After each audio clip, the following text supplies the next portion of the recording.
Once again, good afternoon. Welcome back to Silver Cross Field in Joliet. Mark and I had to take a quick lunch break because of a 10-inning game that ended with a hit by pitch.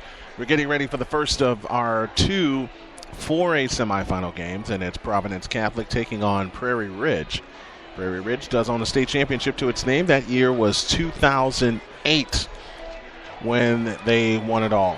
Good afternoon, everybody, and welcome. Brian Snow joined by Mark Farida as we have a quick preview of our 4A semifinal. It's Providence, it's Prairie Ridge, and the road to the state championship presented by U.S. Tire and Auto looks like this. Well, both teams look fairly even in terms of record. Providence Catholic comes in with a record of 26-14, while Prairie Ridge comes in with a record of 24-16. Providence advanced to this semifinal round after winning the Champaign-Urbana sectional that was played down at the University of Illinois in Champaign. They also won the Tinley Park sectional, played at Andrew High School, and won the Lockport Regional. They were a fifth-place finisher in the Chicago Catholic League's Blue Division. They defeated the Lockport Porters 4-2 in the regional semifinals. The Brother Ice Crusaders, their rival from the Chicago Catholic League, 5-4 in the regional title game. Defeated the Sandburg Eagles 5-3 in the sectional semifinals, and then in the sectional championship game in Tinley Park, defeated the Edwardsville Tigers. They actually beat the Lincoln Way North Phoenix in the sectional championship game, and then in the super sectional down in Champaign, defeated the Edwardsville Tigers by a final score of 6-5. In that game, Dylan Rosa, who's going to be the starting pitcher in this ball game, had a 3-run double in the seventh inning to win it for them. Jake Godfrey with a complete game victory. So we're going to see Rosa not only hitting but also pitching today for Providence Catholic, the Celtics. Prairie Ridge's Wolves come in, as we pointed out, 24-16. They were the Fox Valley Conference Valley Division champions of the Grays Lake North Regional, the McHenry Sectional, and most recently the Super Sectional at Aviators Park in Rockford. Our good friend Brett Meyer doing that ball game on the public address. They defeated the McHenry Warriors 4-0 in the regional semis, then went on to defeat the Fox Lake Grant Bulldogs, Grant High School, 1-0 in the regional title game. In the sectional semifinals, they defeated the Huntley Red Raiders 5-1, and then defeated the Jacobs Golden Eagles out of Algonquin 4-1 in the sectional championship game. And then in that super sectional, defeated a team we're somewhat familiar with from a couple of years ago, the Mundelein Mustangs, 9-6 in the super sectional. Timothy Jablonski with a pinch grand slam home run in that victory over Mundelein. Oh, wow. And relief pitcher John Tiemann came in relief and retired 13 of the last 15 batters he faced. So you got two teams that have been very competitive, neither of which has been a barn burner, runaway, team that you would pick as one of the favorites necessarily, but anybody that makes it to the state semifinals is just as much as a favorite as the teams with the sparkling records. It's Providence and Prairie Ridge as the umpires are getting ready to meet at home plate, and Mark and I just called an incredible 10-inning game for our second state semifinal in 3A, where Sacred Heart Griffin defeats Grays Lake Central 3-2 in 10 on probably the most oddest thing you can think of, a hit by pitch. After the bases were loaded by 3 walks. With 2 outs. Yes, absolutely. By the way, for Providence, this is this is the third time that they're going to be trying for fourth time that they'll be trying to win the state championship. They won it back in 1978 under Coach Jamie Garcia. They did it again under Garcia in 1982 and 78, defeating New Athens. And then that was in class when it was the 2-class system. And, also in 81-82, they beat Hillsborough. And can you tell we have a New Lenox contingent here? I think so. Very large New Lenox contingent because it's right next door. Quickly, let's go to... And then also they finished... they lost in the championship game back in 2011 to LaGrange, the Lions, Township Lions, by a final score of 8-3. That was under Coach Mark Smith. So, here we go. Please meet head coach Glenn Pecoraro.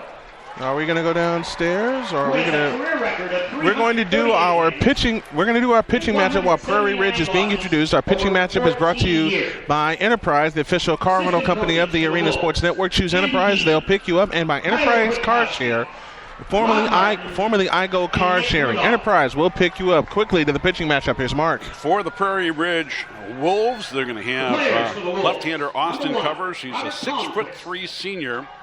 In 9 games this season, a record of 3-0, 33 and a third innings pitched, 17 hits, 3 earned runs, only 3 earned runs, 14 walks, 40 strikeouts, nice ratio, almost 3-1, not quite, and a sparkling 0.63 earned run average for the left-hander for Prairie Ridge. Now for Providence, it'll be right-hander senior 6'1" Dylan Rosa, who we pointed out had that big game at bat in the Super Sectional. He is a senior in 9 games this year, a record of 3-2, 43 innings pitched, 34 hits, 16 earned runs, 26 walks, 56 strikeouts, and a solid 2.60 earned run average for Rosa. Let's go down to the public address and pick up the introduction of the teams. James McKinney. Number 29, John Tiemann. Number 32, Alec Walters. Number 34, Benjamin Solano. Number 35, Jim Miklaszewski. And number 38, Luke Annan. And now, the starting lineup for the Wolves. Leading off and playing center field, number 5, Chris Slack. Batting second and catching, number 24, Dustin Thielander. Batting third, the first baseman, number 30, Marcus Sargent. Batting cleanup and pitching, number 11, Austin Covers. Batting fifth and playing right field, number 19, Jack Myers. Batting sixth, left fielder, number 13, Kyle Bush.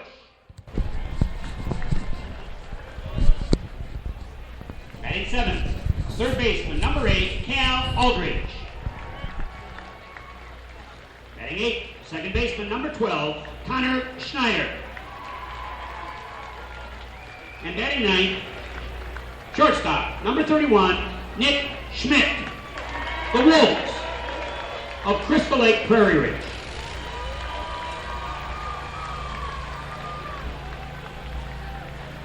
For the home team, the Celtics of New Lenox, Providence, who entered the game with a record of 26 wins and 14 losses, please meet head coach Mark Smith, who has a career record of 202 wins, 98 losses, and 2 ties over 8 years.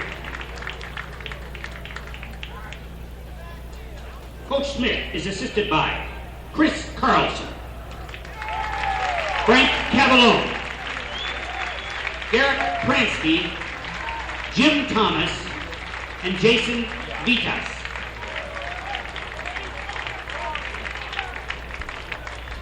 Players for the Celtics. Number 2, Matt Deal. Number 11, Nico Katsoulis. Number 12, Craig Dankovich. Number 15, Anthony Serafini. Number 18, Richard Yusa. Number 19, Brent Villasenor. Number 20, Sal Lamata. Number 21, Eric Dubek. Number 22, Joe Teidebeck. Number 28, Justin Davis. Number 29, Alvin Pettis. Number 31, Sean Cavallone. Number 33, Jake Carlson. And number 35, Tom Jeffries. And now, the starting lineup for the Celtics of Providence Catholic. Leading off and playing center field, number 7, Ben Salvador. Batting second and playing third base, number 6, Zach Pitch. Batting third, the pitcher, number 24, Dylan Rosa. Batting cleanup, the right fielder, number 14, Phil Kunsa. Batting fifth, second baseman, number 10, Mike Mayday. In the sixth spot, the designated hitter, number 5, Cam Gajano, who's batting for the catcher, number 9, Jimmy Jeffries. Batting seventh, left fielder, number 23, Jake Godfrey. Batting eighth, first baseman, number 13, Justin Hunniford. And batting ninth, shortstop, number 38, Jackson Stulis. The umpires for today's game. Behind the plate, Bob Lau from Makina. At first base, Steve Bess from Frankfurt. And at third base, Spanky Smith from Centralia. Let's play ball. Should you fear an umpire with the first name Spanky? No, like Spanky McFarland, the fine female singer for Spanky Rdg. All right, you convinced me. Yes. Sorry, folks. Couldn't resist that one. Let's take a look at the starting batting Yes, orders. please. Mark with the Subway starting 9. Starting 9 for the Prairie Ridge Wolves. It'll look like this. Batting first in center field, it'll be Chris Slack. Batting second, the catcher, Justin Thielander. Batting third will be the first baseman, Marcus Sargent. The cleanup hitter batting fourth is your starting pitcher, Austin Covers. Batting fifth, the right fielder, Jack Myers. Batting sixth, the left fielder, Kyle Burrish. Batting seventh, the third baseman, Cal Aldridge. Batting eighth, the second baseman, Connor Schneider. And batting ninth and playing shortstop is Nick Schmidt. And, of course, your starting pitcher, once again, Austin Covers. That takes care of the Subway starting 9.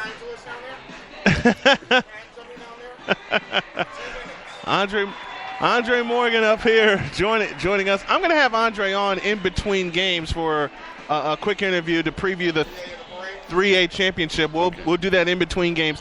Here are the Celtics on defense. Defense presented by American Family Insurance. They look this way. In left field, Jake the Snake Godfrey. In center field is Ben Salvador. And in right field is Phil Kunsa. Around the horn from third to first. And third base, Zach Pike. And shortstop is Jackson Stulis. At second base is Mike Madej. And at first base... at first base is Justin Hunniford. Behind the plate is Jeffries, and he will catch the pitching of our starting pitcher, Dylan Rosa, whom you heard about in our Enterprise pitching matchup. The last name of Rosa, a well-known name for diners for many, many years. Folks in Melrose Park, which was, of course, that great Italian restaurant. Slicker Sam Rosa and his wife running that, and then why do you always have to associate things? Missed it. Wait a minute. Missed it. Wait, I mean this jokingly, Mark. You know I love you. Why do you always have to associate things with food when we're working together? Probably because I do the same thing to you. One of our great loves in life is food. Yes. And how many conversations have we had about food over the air? And of course, Joey Rosa, who did catering. Yes. What a great restaurant that was. That was one of those great rustic neighborhood type places, not fancy, but God, the food was terrific. I really miss Slicker Sam's. Here we go. Chris Slack will get things started. 320 down the lines, 370 to the alleys, and an even, 405 to straightaway center. The wind, the kick, and the first pitch is a strike, and we're underway. First pitch time, 4:09 p.m. Central Daylight Time. First pitch temperature, a beautiful 75 degrees. Rosa from the chest high wind delivers the 0-1. Fastball outside, 1 ball, 1 strike.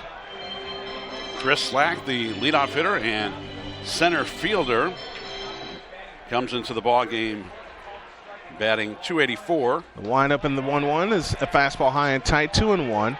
The Wolves of Prairie Ridge in the maroon uniforms, white numbers and lettering with the gray pants, gray maroon helmet with the gray stripe on either side. From the chest high wind, the 2-1. Fastball high, and it's 3-1. Providence in the camouflage uniforms that we can actually read. The numbers, yes. Yes. White lettering trimmed in gold numbers on the left-hand side as we look at it. Next one, high ball 4, so a strike begins the game, and then 4 consecutive pitches puts Chris Slack on first. In all 3 games we've done so far today, the leadoff hitter to start the ball game has walked. How about that? Interesting. Dustin Thielander now steps in, and Mark with the numbers for Dustin Thielander. Dustin Thielander is, sorry about that, I wasn't ready for you. Dustin Thielander, a 256 hitter with 19 runs batted in. A toss to first, and the runner is back. 30 hits on the season, including 3 doubles. They don't have an overpowering offensive team.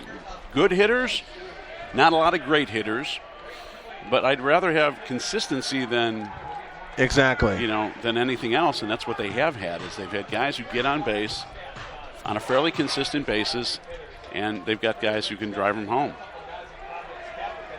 From the windup, here's the pitch to Thielander. A strike on the outside corner. The count's 0-1. You got 3 batters who've batted in over 20 runs on the season. Marcus Sargent, Kyle Burish, and also Austin Covers, the pitcher.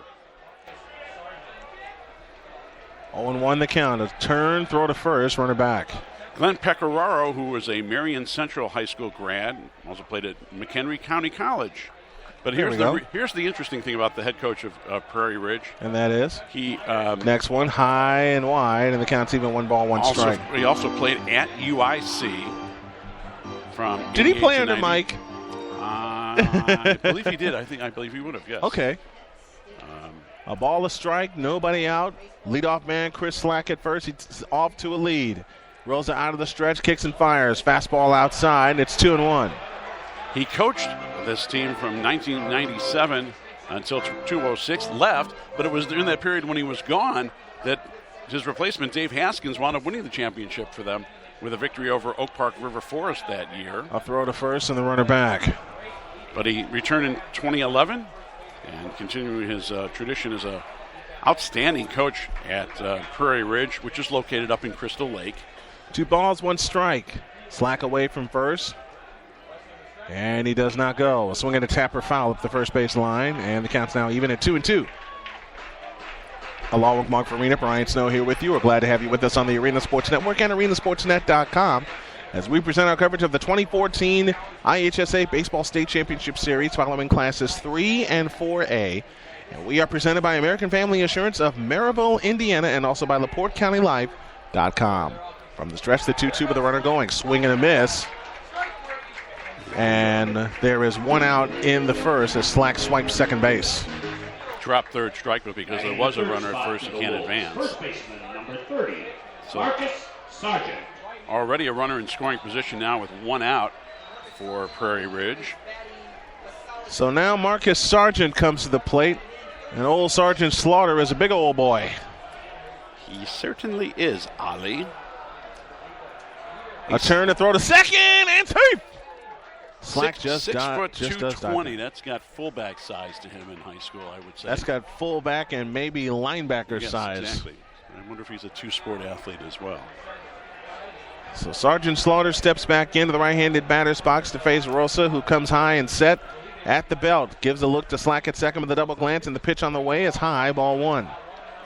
I was your average size Italian, average weight.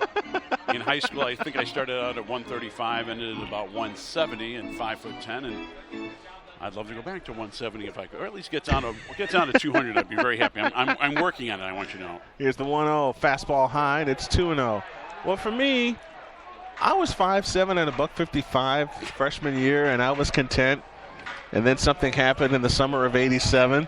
Yes. I went from 5'7" to 6'1". That's what happens when you eat radiation. What happens when you play a lot of basketball also. 2-0, slap foul to the backstop, and it's 2-1. Mama went, damn, what happened to you?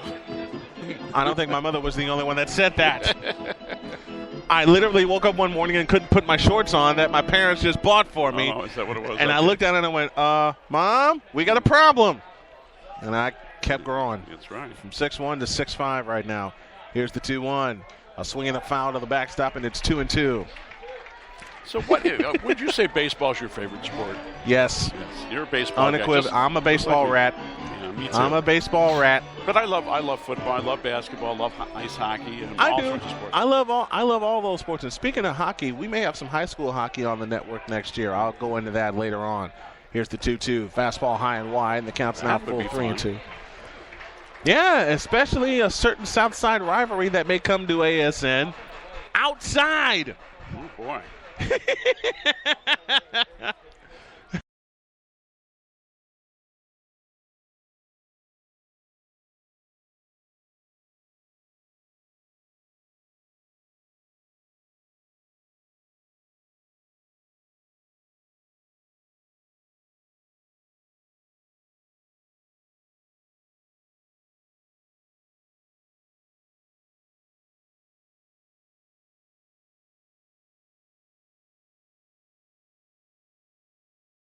Team has scored. Number 11. So RBI single by Sargent, drives in Slack. He takes second on the throw, which was not cut off. And here is Austin covers the spread to stand in the left-handed batter's box. Mark gave me that one before we came on, folks. I take credit for it. Rosa sets at the belt with a look to Sargent at second. The kick and the pitch. A fastball inside, ball one. My buddy Keith Myers from Indy says we're having too much fun. I know. And Keith should know we're just getting started. We got 4 games today. Austin covers batting 2.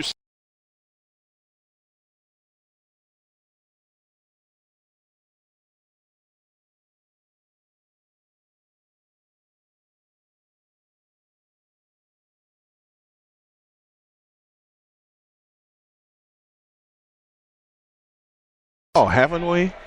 Haven't we? Out of the stretch with a look to second, a double glance, the kick and the pitch. Fastball striking the outside corner, though, even the count at 1-1. And I got to tell you, I'm really, really psyched for the championship game with Lamont and Sacred Heart Griffin and their 2 stud pitchers that we're going to see tomorrow. That should be just filthy. We're going to run out of adjectives. Yep. Next one. Rope down the right field line, foul. Out onto the berm out there in right field foul. I'll make you a first base side, right field. I'll make you a promise. Yes. Later this summer, you and I will come out here. We'll enjoy a Slammers game. Yes. My treat. Good. That should be fun. I will keep that promise. 1-2, smoke down the left field line, foul and out of play. Come back here, doggone roster. Count stays at 1-2. Providence Celtics out of New Lenox. Very familiar with them and their competition in the Chicago Catholic League. And a pretty good crowd for Prairie Ridge, considering coming through rush hour or whatever all the way from the next one. Bouncing ball past Rosa to short. Gotta hurry. Double clutches. Throws out at first. Just in time. Sargent moves into third. And 2 down in the inning. And that will bring Jack Myers, the right fielder, to the plate. A little more drama than I think the shortstop would have liked on that particular ground ball to Jackson Stulis, as he did double clutch and made it closer than it probably should have been. And by doing so, he allowed the runner to easily make it over to third. Here's the pitch to Myers upstairs for ball 1. 1 ball, no strikes the count with 2 down. Here in the top of the first and a run home. Out of the stretch, the kick and the pitch. Fastball high, and it's 2-0. Myers batting .273. They call him Jack, but his name is John. Formal name is John.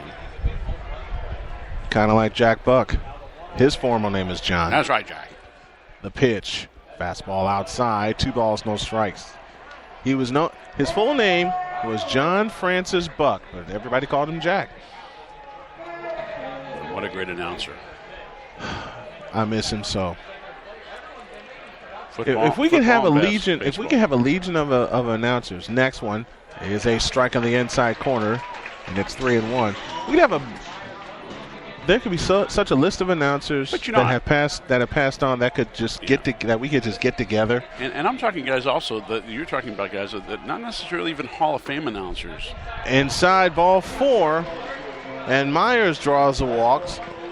Second walk in the inning given up by starting pitcher Dylan Rosa.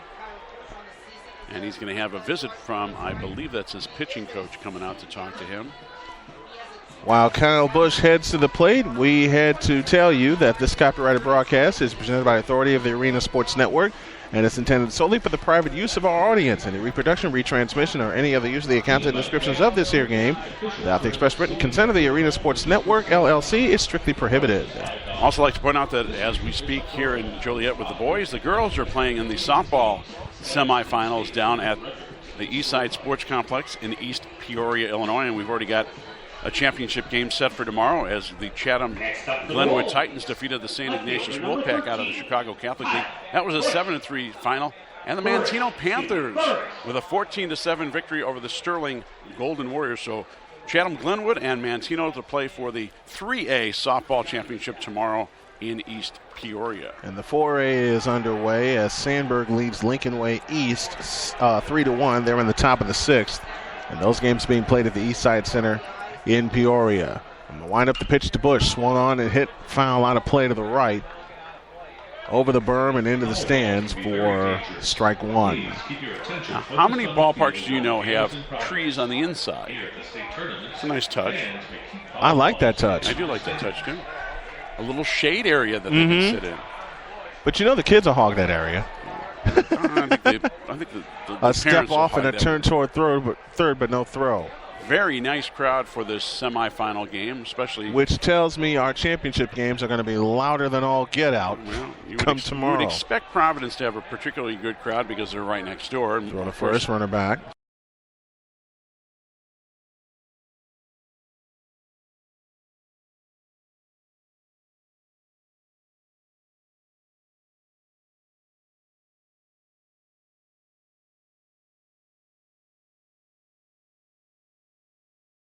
I wouldn't doubt that they got here early, even with rush hour traffic. And you're probably going to get a few more people walking in as well. Yeah. Next one, swing and a miss on a changeup, and the count's now 1-2. Bursch batting. Tim McKinney's in the house. Along with our friend Craig Lynch. Also. 296 hitter is Kyle Burrish on the season with 27 runs batted in. Next one, swing and a miss. He struck him out.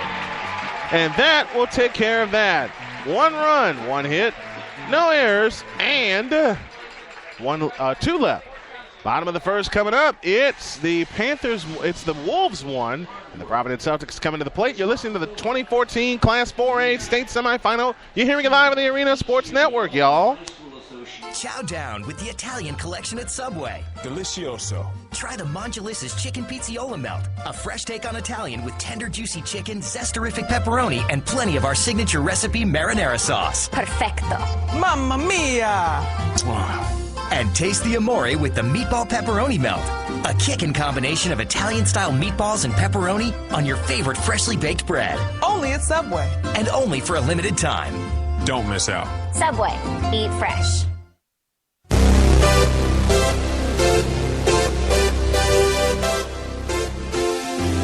Mark and Brian back here at Silver Cross Field. Mark will take us through the Subway starting 9 for Providence. Starting a lineup for the Providence Celtics looks like this. Ben Salvador leading it off in center field. Zach Pike will bat second and play third base. Dylan Rosa, the starting pitcher, batting third. Phil Kunza, the cleanup hitter, batting fourth in right field. Mike Mayday will bat fifth, and he's at second base. Cam Galgano is the designated hitter, batting for the catcher. He's going to bat in the number 6 spot. Seventh hitter is Jake Godfrey, batting seventh hitter and also playing left field. Justin Hunneford is the number 8 hitter, the first baseman, and Jackson Stulis is the number 9 hitter, and he's at shortstop. Defensively for the Wolves of Prairie Ridge, left to right in the outfield, Kyle Busch in left, Chris Slack in center, and Jack Myers in right. Third to first, Cal Aldridge is at third. The shortstop, Nick Schmidt. And second base is Connor Schneider. And at first base is Marcus Sargent Slaughter. Behind the plate is Austin Thielander. He'll catch the pitching of Austin Covers. So Austin squared. That's will right. be very good. Number 7, Austin Thielen and Salvador. mistaken for. I know where you're Verlander. going. Can you believe Abreu tattooed him the way that he did the other night? Let's get started. Ben Salvador steps toward the left-handed batter's box. He'll face the left-handed pitching of Austin Covers, and he'll work exclusively from the stretch. As he comes set, kicks, and deals. Up the first base line with a bunt. First baseman trying to get to it. Sargent does, and he tags him out. One pitch, one out. A little bit of a collision, and Salvador is not happy, but the correct call was made. Yeah. Marcus Sargent did field it cleanly and tag him out. So one pitch, one out. And Zach Pike now stands in. Third baseman, number 6. Just ran into Zach Pitch. like I said, a linebacker or a fullback. Zach Pitch is the correct pronunciation. He ran into a wall is what he ran into. Out of the stretch, the pitch. Fastball strike on the inside corner. The count's 0-1. Zach Pitch, 325 hitter on the season with just 8 RBIs, but he also has 7 doubles. Again from the stretch. And the 0-1 swing and a miss, and the count's 0-2. And Here we go with this song again. but Zach does not pitch. Just so you know. All right, that's for the Schmidt comment I gave you earlier.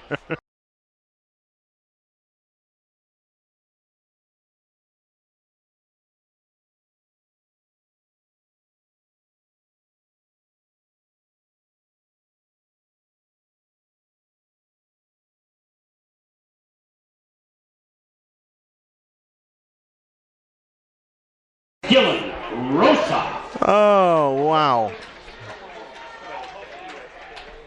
Dylan Rosa, a .403 hitter with 52 runs batted in, 14 doubles. He has 10 home runs. Boy, talk about a guy who does it all. Here's the pitch to Rosa. Is outside, ball 1.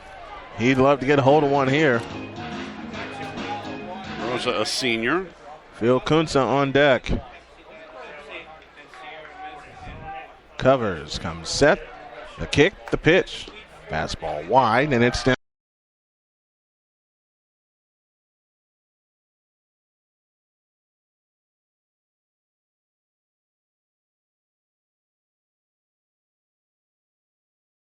Couple guys who really can slug the lumber in terms of the long ball. Rosa with 10 home runs. Phil Kunza with 11 home runs. So you get some guys who can play long ball. Yeah.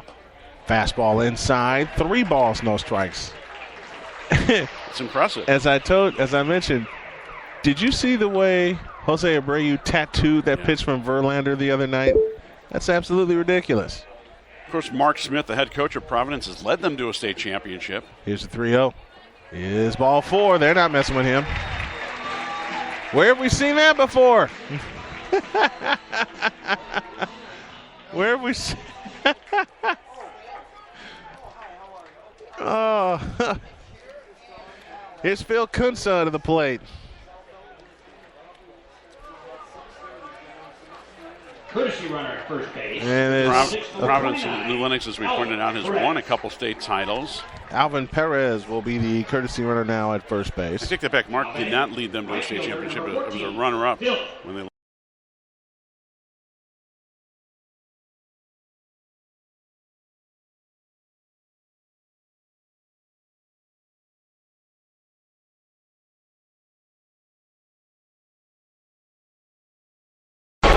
A .359 batting average, 12 doubles, 11 home runs, 46 runs batted in. He is second on the team in that category behind Dylan Rosa. Swing and a miss as he offered at the pitch and couldn't hold up, and the count's 0-1. We're in the bottom of the first inning, 1-0 in favor of Prairie Ridge. You can follow along with us by tweeting us at Arena Sportsnet. Toss to first, runner back, and follow us on Facebook. Facebook.com/Arena Sportsnet. Left-hander Austin covers, not with his probably best move to first. That was more of a charity toss. Just keep him close. It's like, I'm going to take a look at you for a minute.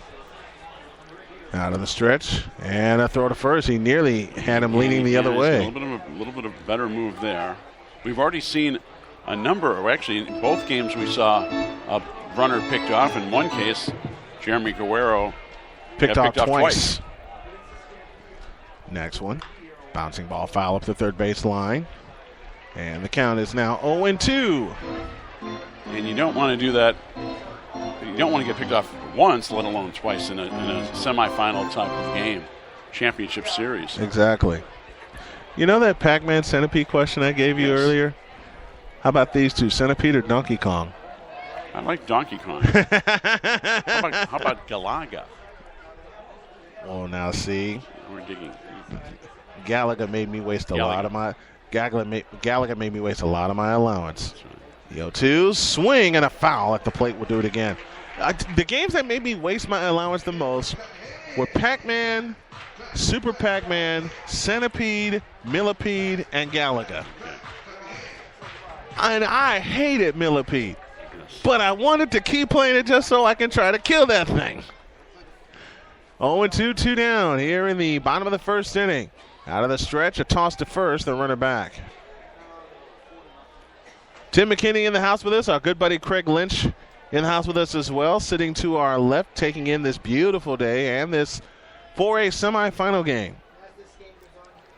Out of the stretch one more time comes Covers. Runner takes off, pitch way outside, throw to second. He is safe!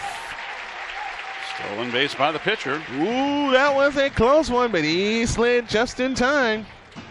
Now the tying run stands at second base. Only one hit on the board. It belongs to Prairie Ridge, and that drove the first run of the game home. You know, if you're the opposing pitcher and you got a guy who's on base who is the pitcher, you want to work him, just keep working and make him dive into the base, work him that way, kind of wear him out on the base path, so to speak. And get him thinking. Next one, swinging a foul at a play to the right. And the count remains 1-2. It makes you wonder if Mark Smith would have wanted to put in a courtesy runner for his pitcher, which is common. Oh, here's the score for you. They've gone to the top of the seventh. 5-1 Sandburg over Lincoln Way East in the softball semifinal in 4A. A double glance to second and the 1-2 from Covers. Swinging a bouncing ball to short. Shortstop up with it. The throw to first is high, and the tag is made. And Kunzla is ejected. And a good call. He went barreling. Into Marcus Sargent. He used his arms to clear out of the way. That is a good call. Kunzla has just been ejected.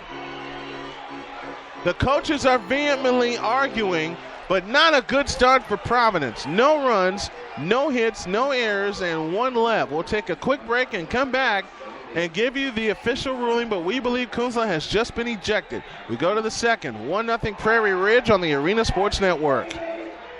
We just made saving on groceries even easier with our new building blocks of value. Just look for the new icons all around the store to find our weekly advertised specials, everyday smart buys, exclusive limited time offers, new lower prices, and even extra rewards. These bright, colorful icons are all about building honest, uncomplicated value, one block at a time, and giving you more ways to save every day. To learn more, visit ValueMeansMore.com today.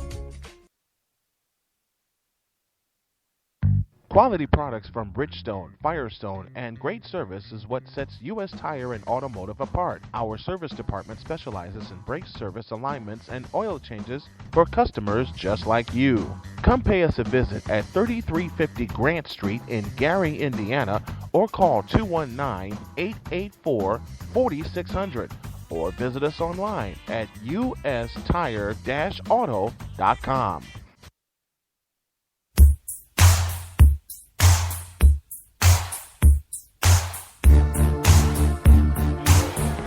Kunzla has indeed been ejected for a malicious attempt to reach base. And that is one big bat that you knock out of the lineup. Exactly. Let alone his defensive abilities as well. You're talking about a guy with 11 home runs and 12 doubles, and he is gone. And you know what? That is a stupid play. It was. By Kunzla. My question is, would he be suspended for a championship game, too? If you've been ejected by one, you have to sit out the next, typically. Exactly. So if they win, there's trouble ahead. Leading off the second inning. So Matt Deal will play right field for Kunzla. Aldrich. Deal, a 5'9", 155-pound junior, Bats left, throws right. Cal Aldridge stands in and takes the first pitch outside for ball 1 from Rosa. And has seen action this year, 16 games, but nothing quite like Phil Kunza. And, boy, that's tough. But it was the right call, to be honest with you. Mm-hmm. We both agree. Next one is a ball into 2-0. And Ben Salvador almost got away with one, quite frankly, in that, yeah, he did. On that first play. Maybe, and that set up the decision by the umpire on the second time that it was a collision at first base. You want to take the violence out of the game as that pitch is slapped foul, 2-1. Yeah. That's being ridiculously over-aggressive. Mm-hmm. You know,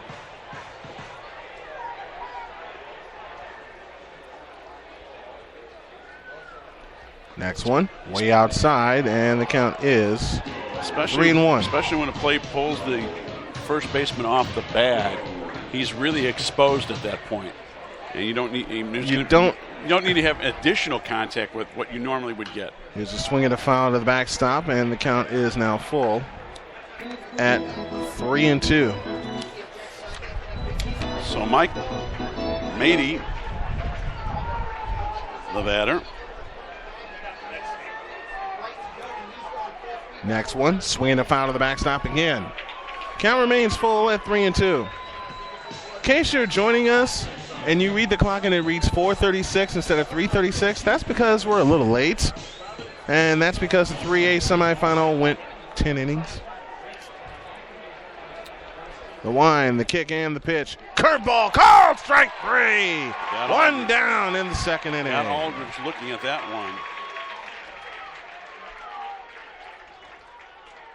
I was just saying, Aldridge coming into the ball game.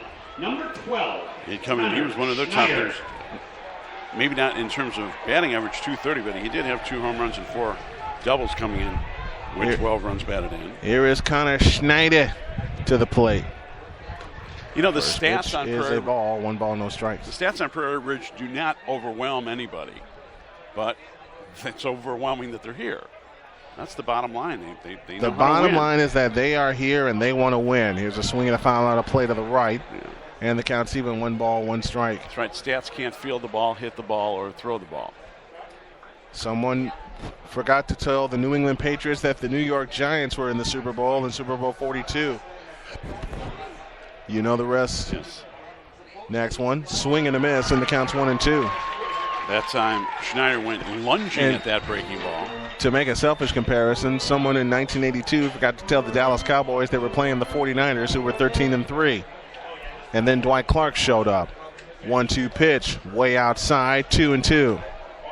Boy, I love those great 49er teams. They broke the Bears' heart a couple times, but you couldn't. You know the Bears couldn't win in San Francisco to save their lives. Well, they did the Super Bowl season. Here's a bouncing ball to second. Toss to first. In time. You go. You're correct there. They won 26-10 as Mike Ditka used William Perry to get even with Bill Walsh, who used Guy McIntyre in the backfield in their Angus formation the year before. That's right. Shortstop. That's right, Jack. Nick Schmidt.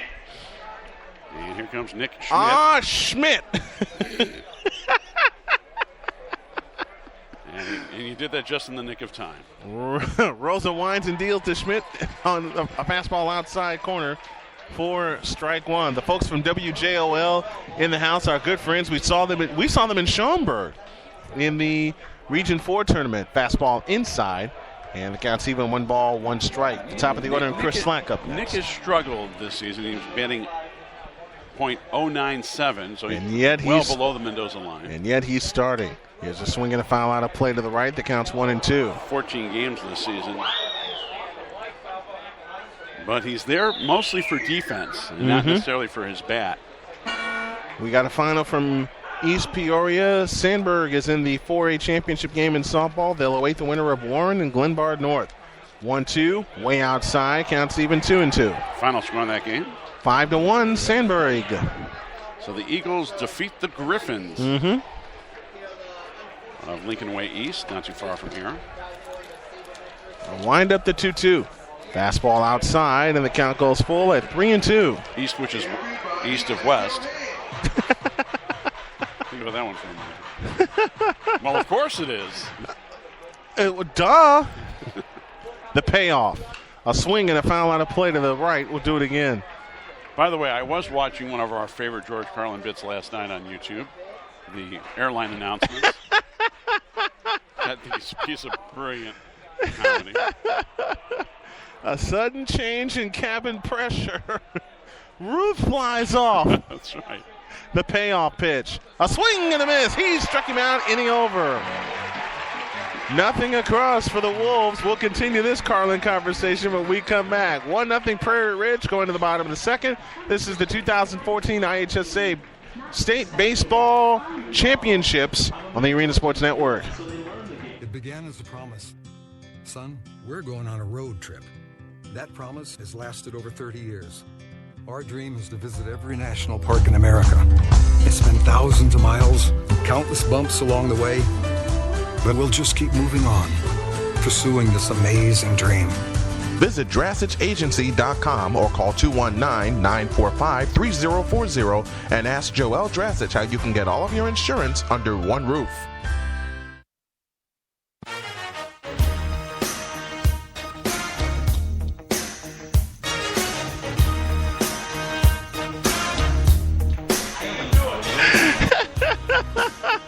You know, Craig Lynch would like to do play-by-play for one inning, but and you know what? Knowing Craig and his abilities, he probably would blow the two of us away. To be honest with you. That's right. We do have our backup, the incomparable Tim McKinney. Tim McKinney and Craig Lynch.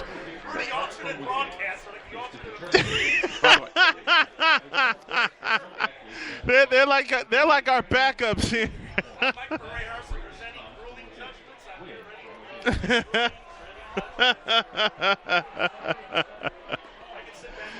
Oh, Lordy. And y'all wonder. And y'all wonder why we love what we do. Bottom of the second inning. You know, by the way, you know, Tim is here in particular because he wants to see Jim Kading, the head coach at South Elgin, who was, of course, a star player at Triton College. Not only a star player, but he holds the record for 25 home runs in 1980. First pitch outside to Mike Madej for ball one. Second baseman Mike Madej. He'll be followed by Galliano, the DH. Galgano, the DH, and then Godfrey, the left fielder. 25 home runs in a junior college season. That's amazing. Next one, swing and a miss, and the count's even 1-1. He's saying 86 or 87. I somehow cut off that number on my notes that I put together. Why did you do that? Of course, Tim is the voice of the Triton Trojans, sports information director there at Triton College in River Grove. Voice extraordinaire. Next one, swing and a miss, and the count's 1-2. Craig Lynch, longtime color commentator on WRRG FM broadcasts, and longtime sports writer for the Chicago Sun-Times. And a dear friend of both of ours. Absolutely. And quite an amazing gentleman. And I use that term gentleman very liberally. 1-2 pitch, swung on and missed. 1 up, 1 down here in the bottom of the second inning. And here comes Cam Galgano to the plate, the designated hitter. Hitting in place of Jeffries, the catcher. Number 5, Cam Galgano. Galgano stands in. And covers, works exclusively out of the stretch. Third base side of the rubber. He comes home and Galgano swings and pops it up. Third base side, third baseman giving a look, makes the catch. 2 down in the inning. In fair territory right before the foul line. Not foul line, but the what? Baseline. Getting my sports lines mixed up.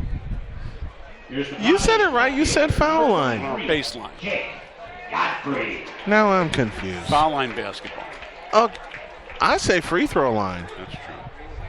Jake the Snake Godfrey comes in. I'm going to be so confused when I get done with this game. Here's the pitch to Godfrey. It's swung on and driven to center field. Center fielder, nope, right fielder makes the catch, inning over. Catch was made by Jack Myers. So in 5 pitches, the Celtics go out in order. Hide the women and children. Mark Farina takes the hot seat for the next 3. 1-0 Prairie Ridge on the Arena Sports Network inside the state finals in Joliet. Looking for a reason to visit U.S. Tire and Auto in Gary, Indiana? Our customers gave us 5 of them.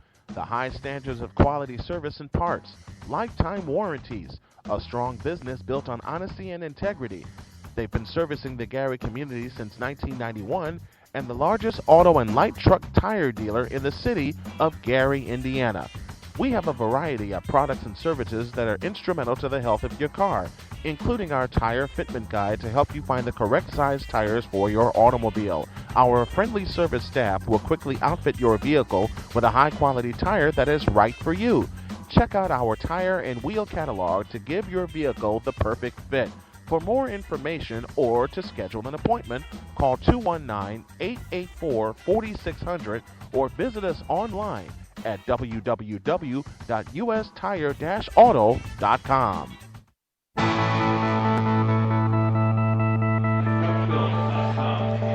I figured this song would be necessary considering who's going to take the mic next.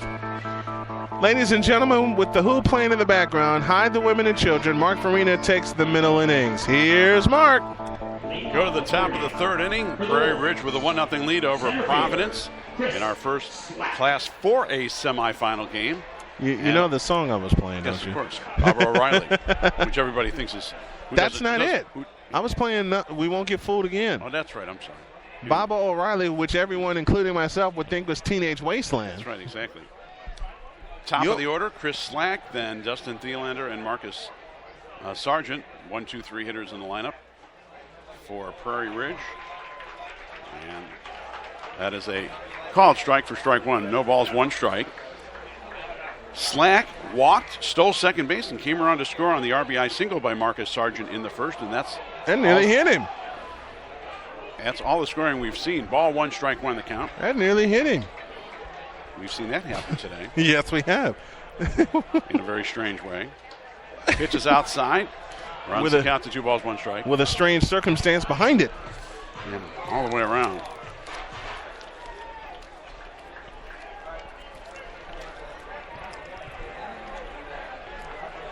Two balls, 1 strike the count. And he gets hit this time. Turns his back to the pitch. And he gets hit right in the back. So he's out for the second base in the game. You were saying? On base for the second time in the ball game. So Slack is at first, nobody out, and Dustin Thielander will step up. He struck out swinging in the first. Left-handed hitter against the right-hand throwing Dylan Rosa. Uh-oh. Oh, Lordy. Thielander batting .256 with 19 runs batted in, including 3 doubles and a triple. We've had some controversy. He lays down a bunt. It's a good one. Pitcher will go to first, and sacrificing Slack over to second on the bunt is Thielander. So runner now in scoring position with 1 out. Where have we seen that before? Yeah. First baseman effective. Marcus Sargent. Sacrifice bunt 1-3. And here comes Marcus Sargent. Same situation as the first. Old Sergeant Slaughter. Runner at second with 1 out.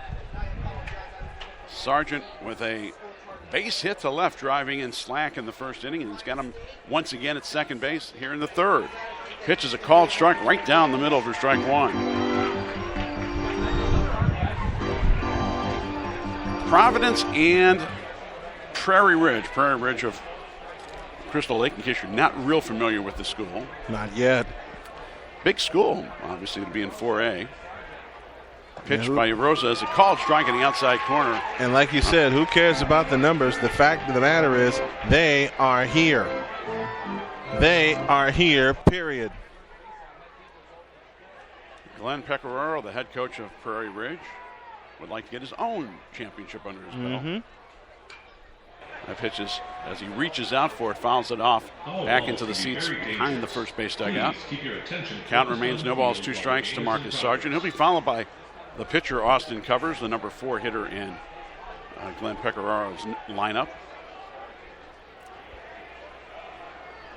No ball, 2 strike. Rosa takes a look at second. From the stretch, the pitch, kind of a quick, it's kind of a quick release on his from the stretch. Woo! That pitch was just outside, hence the oohs and ahs from Brian Snow. 1 ball, 2 strikes to Sargent. Again, Rosa this time will go to second base, throws it in the dirt, throws it into center field, but fortunately the center fielder was backing up and also playing shallow, so diving back safely is Chris Slack. No harm, no foul, except for a dirty uniform. A very dirty uniform if you dive back head first. That's right. How about the time, was it Ron Santo who did that in the ball game? Yeah. He slid about 20 feet shy because it was on kind of a muddy field. It's a famous story about Ron Santo. That pitch is fouled off. Count remains 1 ball, 2 strikes. I miss hearing Pat and Ron. I love it. I miss hearing. I may be a White Sox fan, and I told Pat Hughes this when I did a mic to mic with him. I love listening to Pat Hughes. Oh, of course. How can you not? What a great announcer. And I think a future Hall of Famer himself. I think he is. Stealing third is Slack. As he swipes it, this time really swiped it on the pitcher. Good throw by the catcher for Providence, catcher Tom Jeffries, but not in time. Second stolen base of the game for Chris Slack. Now he's just 90 feet away. And a count of 2 balls, 2 strikes on Marcus Sargent, who would like to drive him home again. 2-2 offering. He gets hit. Ouch! Ouch! Oh, it hit the knob. It hit the knob. I thought that hit him in the shoulder. It hit the knob of the bat. That's what the umpire is ruling. It hit the knob of the bat. He did not hesitate. And I don't think there's going to be a real big argument, just a clarification. That's all he wants right now. Pecoraro, no argument there. It hit him as he turned. It hit the knob of the bat. Looked like it, from our vantage point. It hit him. It hit him in the knob, and obviously we're a few hundred feet away rather than right on top of it. So the count now 3 balls, 2 strikes. Pecoraro, ground ball off the pitcher's glove. It will drive in a run.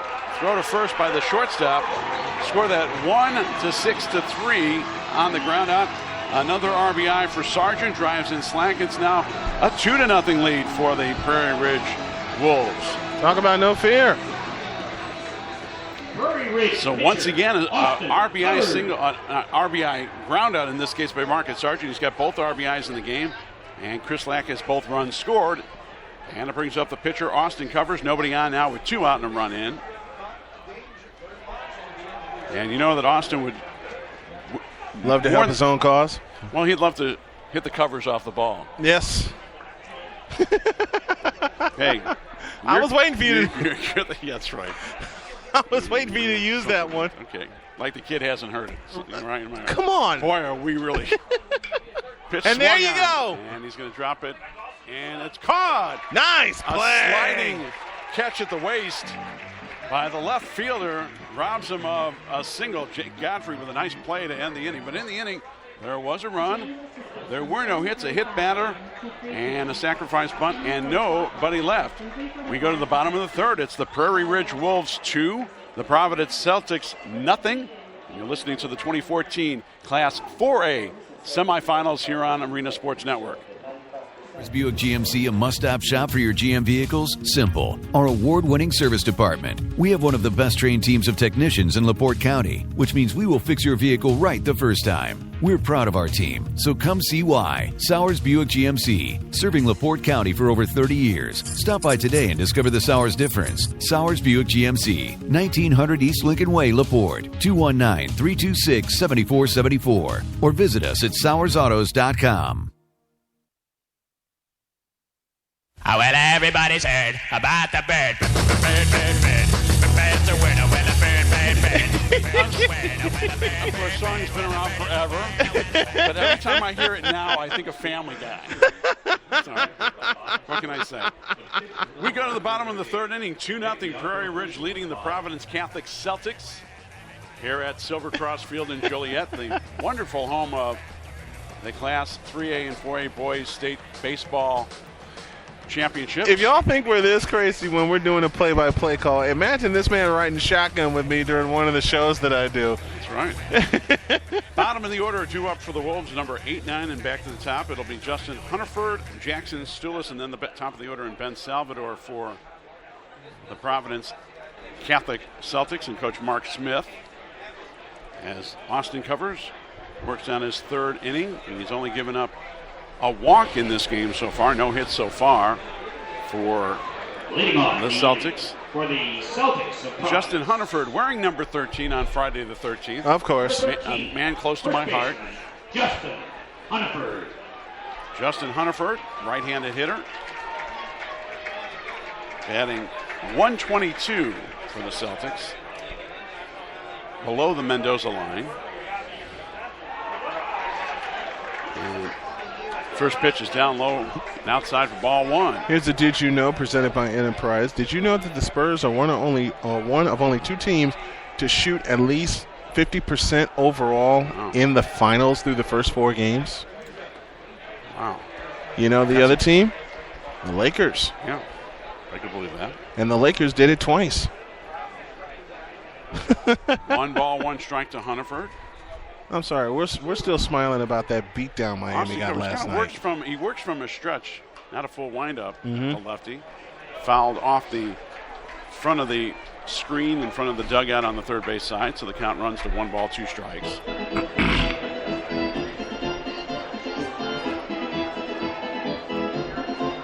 In case you join us late, Prairie Ridge with a run in the first, a run in the third, both courtesy of RBIs by Marcus Sargent, driving in Chris Slack in both cases. This one's in the dirt.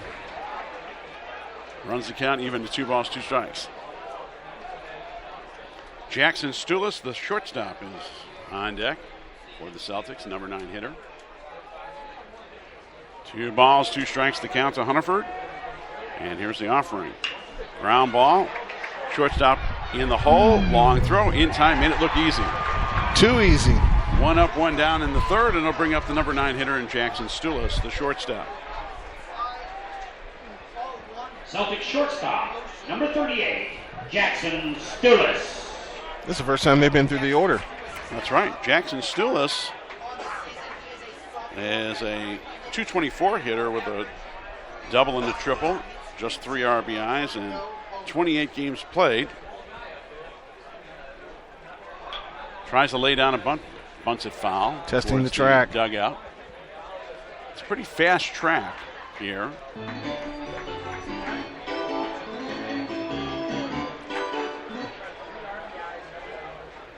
No balls, 1 strike to count to Stulis with 1 out here in the third. 0-1 offering, swung on, line shot, base hit. Cancel the postgame show. Yes, the no-hitters are gone. First hit of the ball game for the Celtics, and it's their number 9 hitter who gets it. Wouldn't you know it? So with 1 out and a runner at first, it'll bring up the top of the order, and Ben Salvador, the center fielder. Celtic lineup.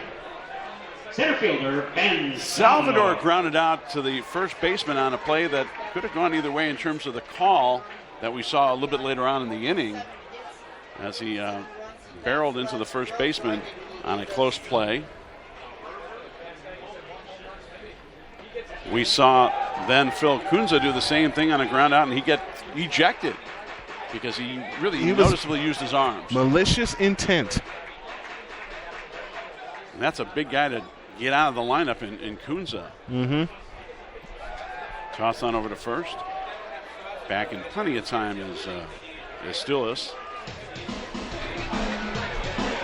Of course, we've got game number 4 coming up after this with St. Rita. And South Elgin.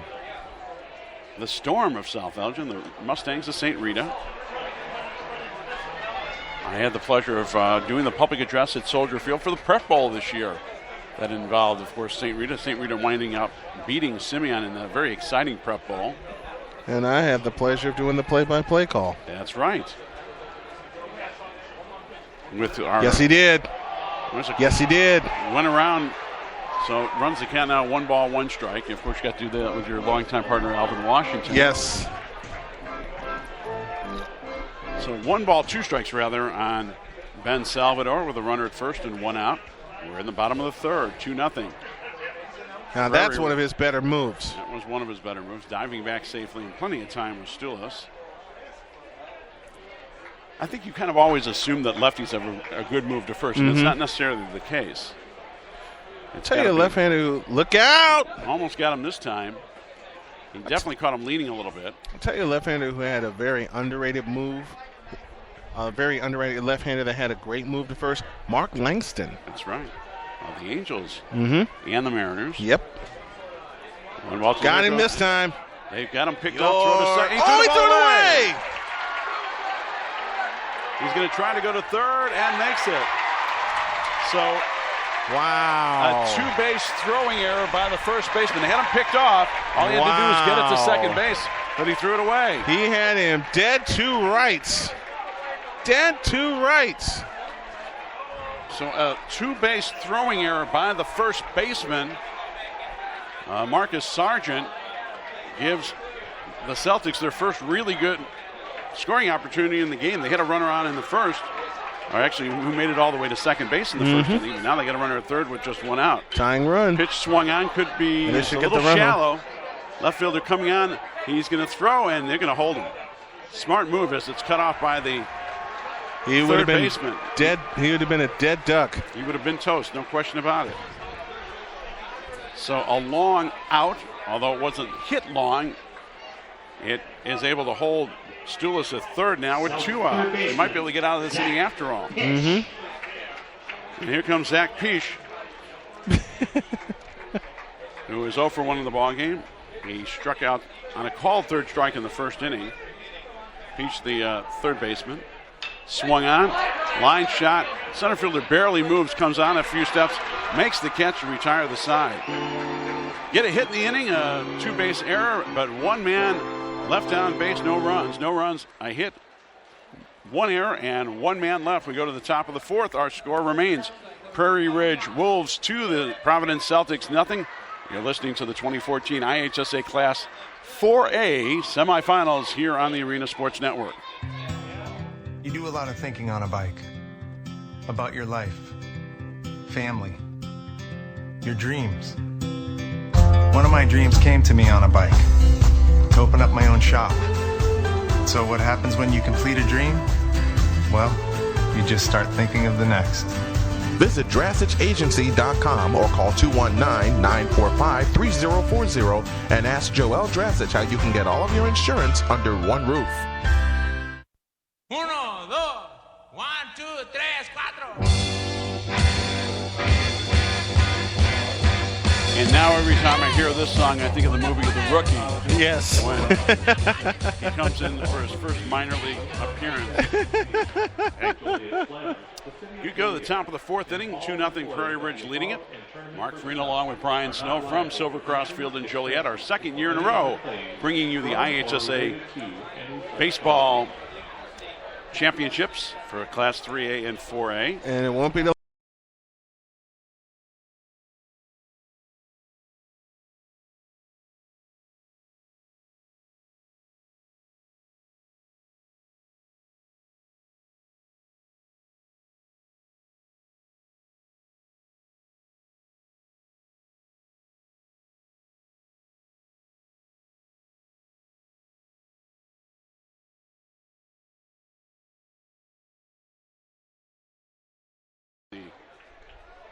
concourse behind the berm out in right field. You mentioned this. You mentioned the special where George Carlin did the airline announcements. Yes. I got one of those for you. Look out. Pitch swung on. This is going to drop foul and out of play. Maybe. And the first baseman looked like he almost had it. He actually got awfully close to that one. Looked like he was going to drop into the seats, but did he catch that one? I don't think so. No, he didn't. He didn't catch it. Okay. I kind of have a little bit of an obstruction here. Yeah. For my George said this. Did you ever fall asleep on a late afternoon and you wake up after dark and you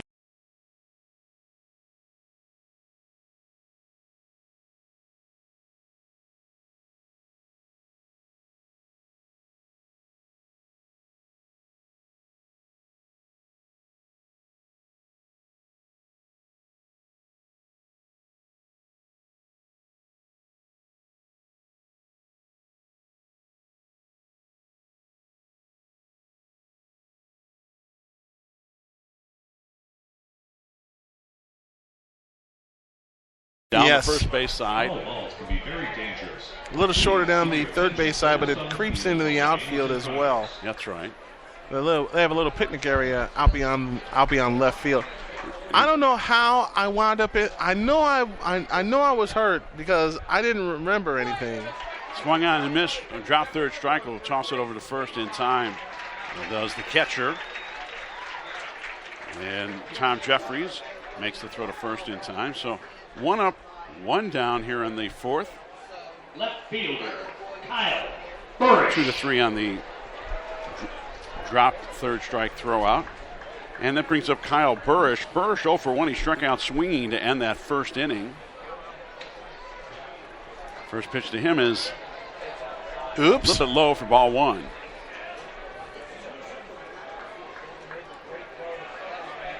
Couldn't ask for nicer weather. You couldn't. Perfect.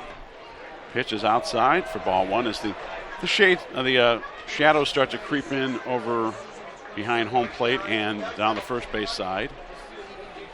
Field still bathed in sun. A little bit of shadow from the light stances. Nice pitch by the pitcher. Swung on a miss on a strike, so it's 2 balls, 1 strike to count to Burrish. Spelled Buresch, not like Adam Burrish, formerly with the Blackhawks. Mm-hmm. There's a called strike on the outside. Nice pitch. Evens the count at 2-2.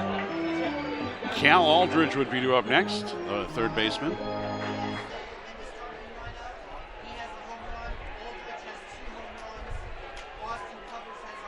Total of up. There's a pitch, and it's a little bit outside for ball 3. 3 balls, 2 strikes. 5 strikeouts so far for Dylan Rosa, along with a walk and a hit batter, 2 walks and a hit batter.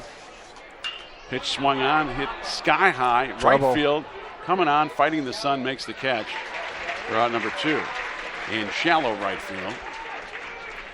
2 up, 2 down. It'll bring up Aldridge now, who struck out on a called third strike to lead off the second inning, so he's 0 for 1. Third baseman, Cal. Hey, folks, we want to thank our hosts here, the Joliet Slammers here at Silver Cross Field. They remind you to get convicted. Call 815-722-2287 for schedules, times, and promotions. That's 815-722-BATS.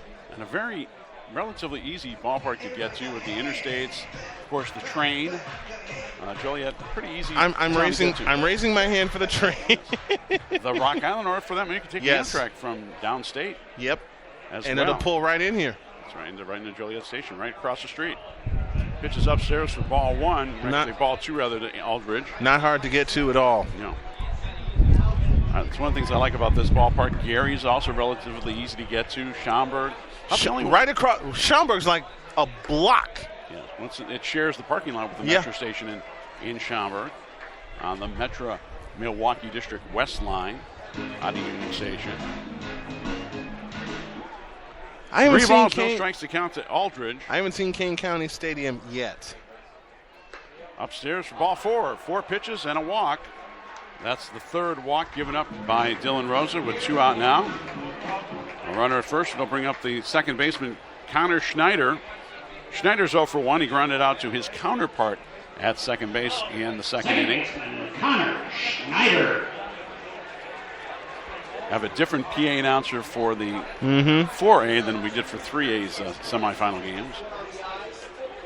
Recognize his voice from last year here in Joliet. Pitches a called strike for strike 1.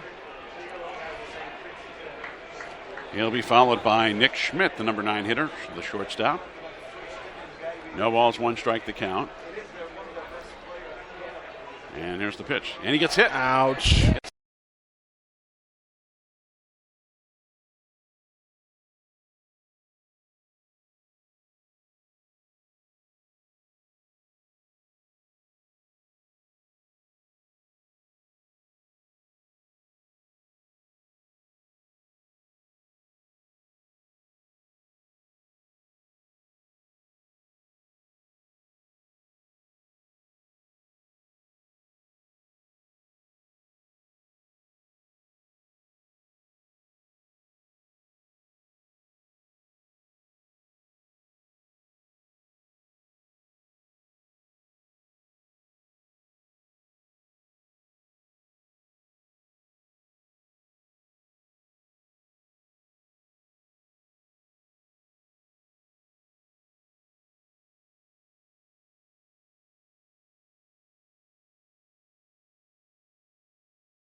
And then he was hit by a pitch. Yep, and scored again. He got sacrificed over to second, stole third, and came in on an infield groundout by Marcus Sargent. We are in the top of the fifth. It's time, for our Cricket Wireless trivia question. Mr. All right. Schnell. I'll tell you after this pitch, which is low. All right, here's the trivia question, and it goes a little something like this. Who were the last 2 Chicago Major League pitchers to win 20? Boy, that's a tough one. Who were the last 2? Here's the question again, as that pitch is fouled out of play. Who were the last 2 Chicago Major League pitchers to win 20 in a season? Wow. It is a tough one. You may have stumped the Schwab in this case. Pitches. No, he didn't. He didn't offer just that. Inside. He did not offer. And he did. Oh, they ring him up. They ring him up.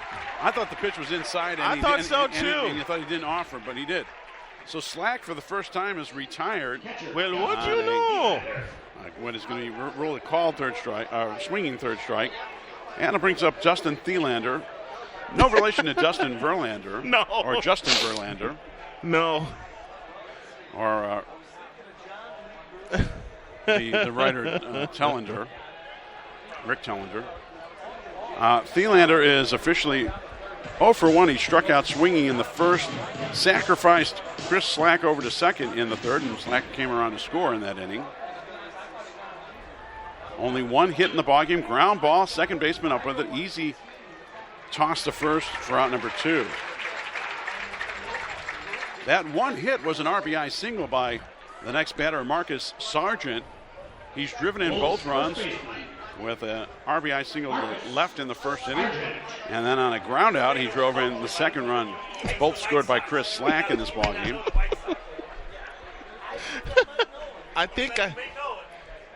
Sargent will try to see if he can get a second hit of the ballgame and the second hit for the team in this game. We may have an answer after all, as Tim McKinney is debating the point with Craig Lynch. Pitch swung on a miss on a fastball. I may get lynched on this question. Got to drive. Unfortunately, in the case of Dylan Rosa, he has hit 2 batters, one of which came back to haunt him. Mm-hmm. He has also walked a total of 3 batters, one of which came back to haunt him as well in that first inning. It's not like they've hit him. This pitch is in the dirt now. It goes back to the screen. No harm, no foul with nobody on base. Austin covers. The pitcher would be due up next as he's in the on-deck circle on the first base side. We've talked about this so much, and we'll talk a little bit more after this pitch. 3-1 offering, swung on, fouled back up onto the roof on the first base side. All the great minor league baseball that you have here in Chicago, all the great opportunities, something that we did not have.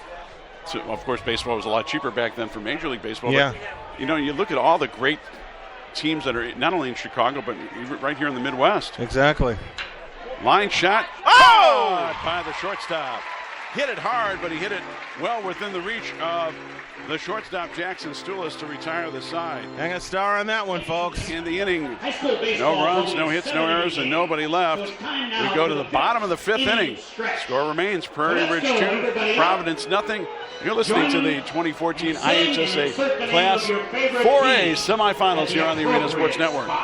Get your best price on Ford trucks, Focus, F-150, Explorer, Escape, and Lincoln MKS, MKT, MKX, MKZ, as well as Fiesta, Fusion, Taurus, Mustang, Navigator, and all other new Ford Lincoln vehicles at the all-new Sowers Ford in Lincoln, Northwest Indiana's newest Ford Lincoln dealer. We offer new and used Ford Lincoln vehicles, parts, service, and used cars. If you are in Northwest Indiana or near Michigan City, LaPorte, Hobart, Burns Harbor, Valparaiso, Chesterton, South Bend, or Portage, there is no comparison to the other dealers around town. We are about to earn your business with top quality service and the most competitive pricing in Indiana. Stop by today at 3930 Franklin Street in Michigan City or give us a call at 219-879-5381. That's 219-879-5381. Or visit us online at www.sowersauto.com. Sowers Ford Lincoln, Northwest Indiana's newest Ford Lincoln dealer.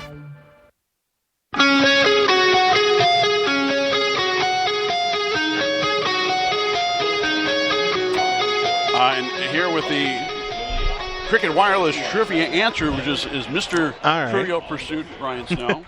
Okay, since Craig Lynch only got half the answer right, I consider this a win because I stumped him. The last two pitchers in Chicago to win 20, John Lieber from the Cubs in 2001. 2 years later, Esteban Loaiza from the White Sox.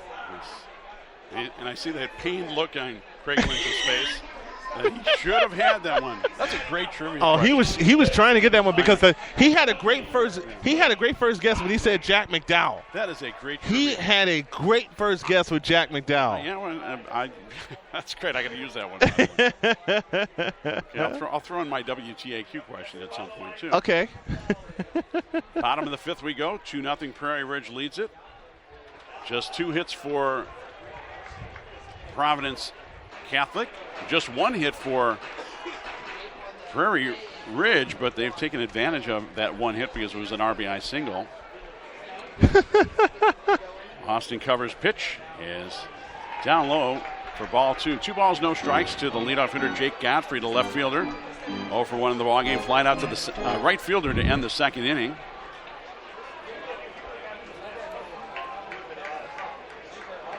Covers he works from the stretch basically. Lefty throws for strike 1. Runs the count to 2 balls, 1 strike. Godfrey batting .235 with a couple home runs and 2 doubles. He only has 6 runs batted in. Ground ball, high hop. Whoa! Right over the third That's a base hit. Oh, absolutely. That's a base hit because look out. And Godfrey will make it all the way to second base as the ball scooched right over the third baseman's glove. Slowly went out to the left fielder who had to come a long way to make the play. And that's a double for Jake Godfrey, only the second hit of the ball game. That's a double all the way. Third hit of the ball game. Third hit of the ball game for Providence. And once again, they've got a runner in scoring position with nobody out. Providence first baseman.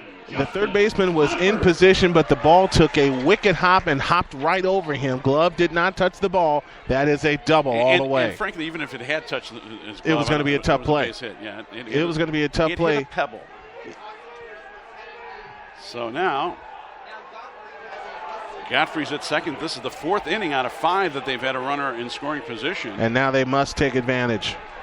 As Justin Hunterford, the first baseman, steps up. He's 0 for 1, grounding out to the shortstop to lead off the third. And again, stepping off the mound, trying to take a look at second. They're trying to call for a balk, I believe. They sound, some from of the looks of it, fans. and from the way we're looking, they're getting into his head. Providence fans on their feet. Here they come. And the pitch. Outside for ball 1. He nearly balked there because he wanted to turn towards second, but as soon as he began his leg kick, he knew he had to come home. Crowd has come alive, which is a fairly even crowd in terms of what we see. We're starting to see a lot more of the St. Rita people as well. Nice crowd here for this third game. And we got one more after this. As you would kind of expect with New Lenox being right next door.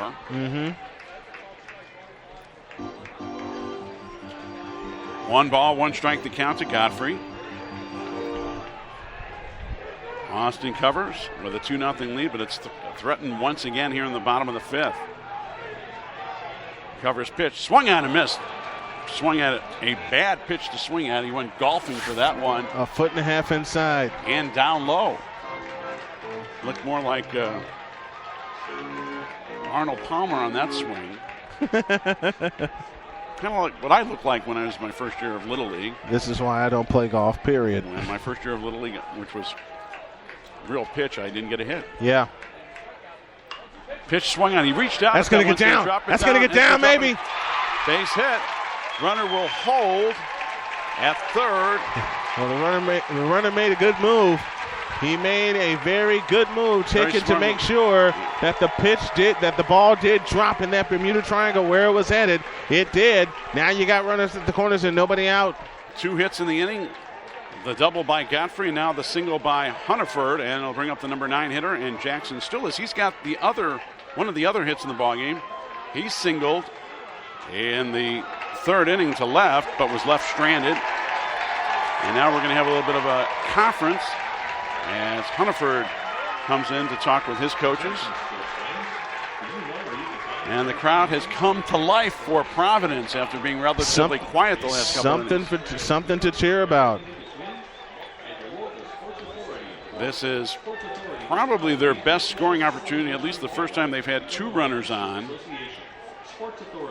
And runners at the corners. They've gotten a runner to third base 3 times in this ball game. In fact, the last 3 innings they've had a runner at third base. And in both cases they had a runner at third base with either no or just 1 out. So Stillis would love to get them back in this ball game with an RBI single. Hey, Mike Ventola giving us a listen and saw the picture that I posted on Facebook from here at Silver Cross. He says his favorite road stadium in the Frontier League. I can imagine it would be, yeah. Yeah. Right, and now he's the voice of the Reading Fightin' Phils. Look out. The AAA Reading Fighting Phils of the Philadelphia Phillies organization, their AAA affiliate. In Reading, Pennsylvania, of course. The Reading Railroad. Monopoly days. Pitch is in tight. He had to scooch out of the way, down low and in tight. He had the bunt on. As he is showing bunt. Not in terms of a suicide squeeze type of bunt. Not fooling anybody in that respect. But he'd like to get the runner over. Put both runners in scoring position. Maybe get a break as well. Runners at first and second. Nobody out. Toss on over to first. Diving back easily is Justin Hunniford. Now they're in to Covers' head. Now they got to take advantage of this opportunity. First he's had runners at third so far, so it's not like he hasn't had somewhat jams, if you will. Lays down a bunt. That's a beautiful bunt. Runner will advance to second base in the form of Hunniford. Holding at third is Godfrey, but now they got runners in scoring position with 1 out. Now you take 2 things out of the equation. You take the double play out of the equation, number 1, and number 2, you add the fact that a hit could tie this up. Absolutely. Ben Salvador is looking for his first hit, the number 1 hitter in the lineup for Mark Smith. Salvador grounded out to the first baseman, unassisted in the first, flied out to the left fielder in the third, so he's 0 for 2. Now's the time when you want to get your leadoff hitter, number 1 hitter, to make some contact. Absolutely. Well, he's made contact, but let's get on base. He almost hit him. Pitch was in tight.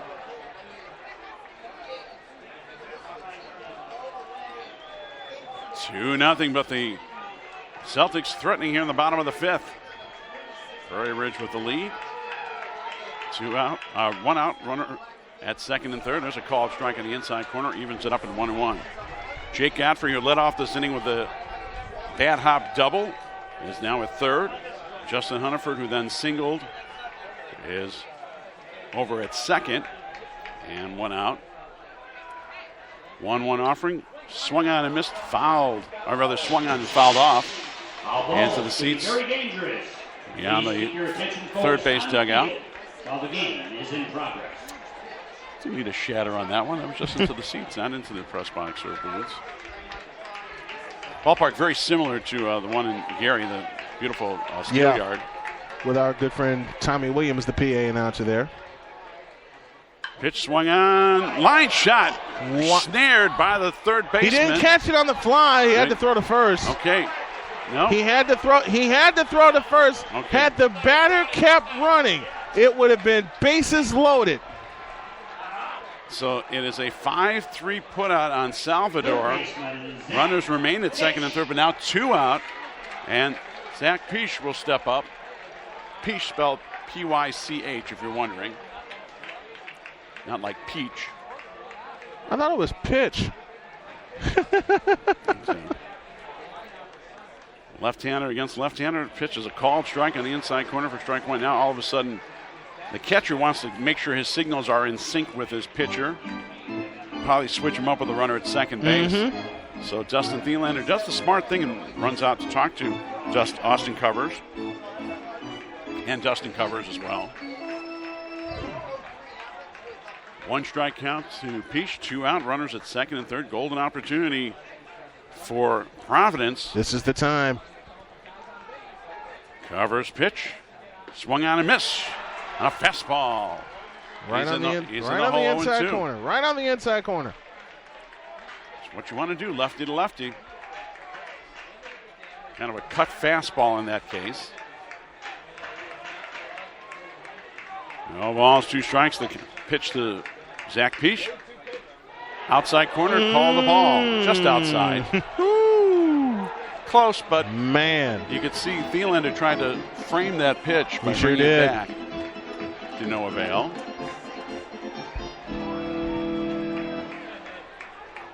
Godfrey leading off third. Hunterford leading off second with 2 out. And the 1-2 offering. Swung on. Looped into right field. Tie game. At least one. Right fielder bobbles it. Both runs will score. That's going to be a single. That's a single in an air and a tie game. As Peach comes through with the RBI single to right, and he goes to second on the bobble by the right fielder Jack Myers, and we are tied at 2.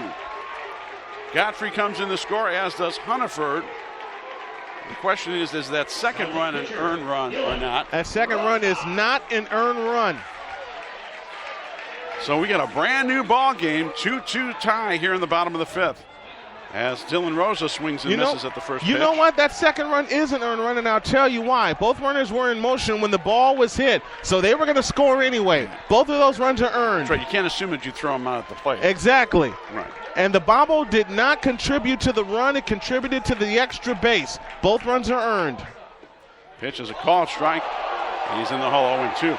Rosa walked in the first, stole second base. He got on an infield single and made it all the way to third, leading off the 4th. So he's 1 for 1 officially. I'd love to add to his cause now that it's a new ball game. And that is a call, third strike in the outside corner. In the inning, 2 big runs, 2 runs on 3 hits. There was an error, and 1 man left. We go to the top of the 6th inning. It's a brand new ball game here in Joliet. The Prairie Ridge Wolves 2, the Providence Catholic Celtics 2.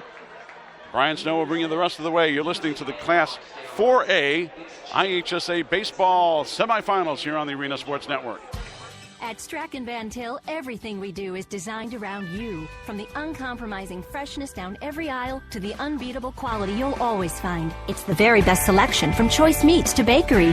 And getting honest value every single day. All with the friendly personal service and the savings that you deserve. That's built around you. That's Strachan Van Til. Visit svtgroceries.com today. At Strachan Van Til, we think differently about groceries. We always have. So what does that mean? It means better, fresher, focused on you. Your neighborhood store that gives you more. It's quality, selection, the variety you want. Choice meats, deli, bakery, your one-stop shop. Everything on your list and all for less. With the savings you deserve and unbeatable service, that's different. That's built around you, and that's your Strachan Van Til. Mark Farina along with Brian Snow. We go to the top of the 6th inning, 2-2. We got a brand new ball game after the 2-run bottom of the 5th inning by Providence. Prairie Ridge and Providence knotted at 2, and bring you the rest of the way. Here's Brian Snow. Thank you very much. We head to the top of the 6th in a 2-2 tie. 2 runs, 5 hits, no errors for Providence. 2 runs, a hit, and 2 big errors for Prairie Ridge. And as I explained last inning, both of those runs are earned. 2 earned runs for both pitchers given up. Dylan Rosa.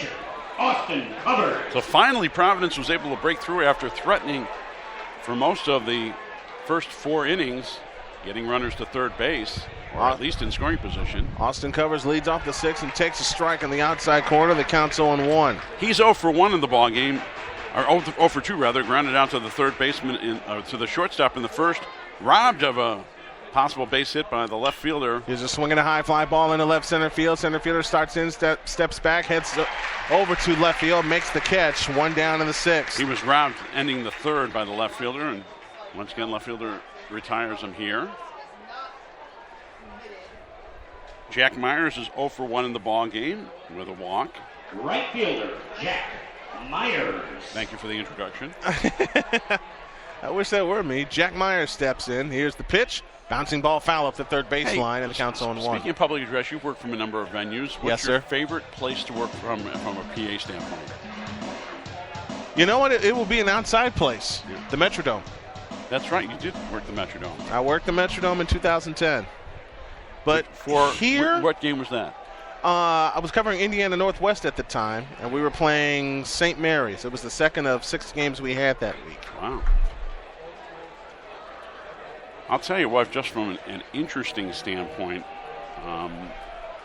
maybe the United Center. Yeah. Here's the 0-1, fastball outside, counts even 1 ball, 1 strike. I wish the crowds would be bigger, but I enjoy doing the games at Chicago State. I do too. That's a nice facility. Which I had a chance to christen the new place in 2007 with a high school game. Next one, foul tipped into the glove, and the count's 1-2. The Emil and Patricia Jones Convocation Center, and I worked with, of course, Patricia Jones with the city of Chicago. What a wonderful lady. And, of course, Emil Jones, the longtime Senate president who was able to get the money for that Convocation Center, named in honor of his alumni wife. This one's popped up into foul territory. First baseman makes the catch. Hennefield makes the catch. 1 down in the 6th. Got to get a plug in for the folks at Chicago State University. And hey, I'll give them a plug all day long because for 14 years I called Chicago State home. Yes, that's right. You know, and the person that preceded me, Pete Shapiro, gave me a chance in 1995, helping get that launched back up again. Here's the first pitch way upstairs, ball 1. When they went to, they were at that point D1. Yep. But back in the old Jacoby Dickens Center, and whatever they used to call that. The 1-0 is lined towards center field and caught. Inning over. We'll continue this conversation when we get back. But boy, I got a lot of memories at Chicago State. They gave me my start, and I owe them a lot. We go to the bottom of the 6th, 2-2 tie in the 4A semifinals on the Arena Sports Network, presented by American Family Insurance of Maryville. Looking for a reason to visit U.S. Tire and Auto in Gary, Indiana? Our customers gave us 5 of them. The high standards of quality service and parts, lifetime warranties, a strong business built on honesty and integrity. They've been servicing the Gary community since 1991 and the largest auto and light truck tire dealer in the city of Gary, Indiana. We have a variety of products and services that are instrumental to the health of your car, including our tire fitment guide to help you find the correct size tires for your automobile. Our friendly service staff will quickly outfit your vehicle with a high-quality tire that is right for you. Check out our tire and wheel catalog to give your vehicle the perfect fit. For more information or to schedule an appointment, call 219-884-4600 or visit us online at www.ustire-auto.com.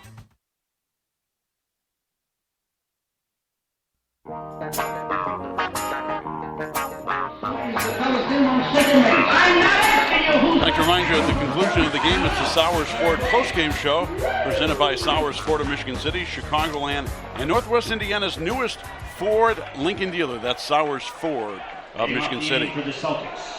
Celtics bat here in the bottom of the 6th in a 2-2 tie against Austin Covers. Celtics hitting 2 big ones in the 5th on a 2-run single, and Covers delivers, bounced outside for ball 1 to Matt Deal, who came on in place of Kunsa, who was ejected for a forcible run into first base. We can try to get a clarification if he's also suspended for the next game. We'll try to get that after the post-game show. Here's a fastball inside. 2 balls, no strikes. Either the championship game or the third place game, depending on what they do in this game. Either way, it's a big bat out of their lineup. Well, they've come back in this game so far. The 2-0. Fastball, strike right down the middle, 2-1. Deal laid down a perfect sacrifice bunt in the 4th inning. That moved Dylan Rosa along, but Rosa was left stranded at 3rd. Out of the stretch as Covers comes home. Swing and a miss on a changeup, 2-2. And way off stride on that one. Deal, as I pointed out, 5'9", a junior. 2 balls, 2 strikes, the kick and the pitch. A swing and a shot fouled up the third base line. Count remains even at 2-2. This is his. We have some activity down in the Providence bullpen. If the person would turn around. That's a right-hander. I'll take a look. Out of the stretch. Next one. A swing and a bouncing ball, base hit in the right field. Sometimes the guy you least expect it does the job, and that's the case with Matt Deal here, leading off the sixth. If I'm looking at that right, that's Jake the Snake Godfrey that's in the bullpen. Providence second baseman, Mike Madej. Mike Madej now stands in. Good day, Madej. Good day. That is Godfrey warming up in between innings. A step off and a throw to first, runner back. Kind of an awkward move to first. You notice that?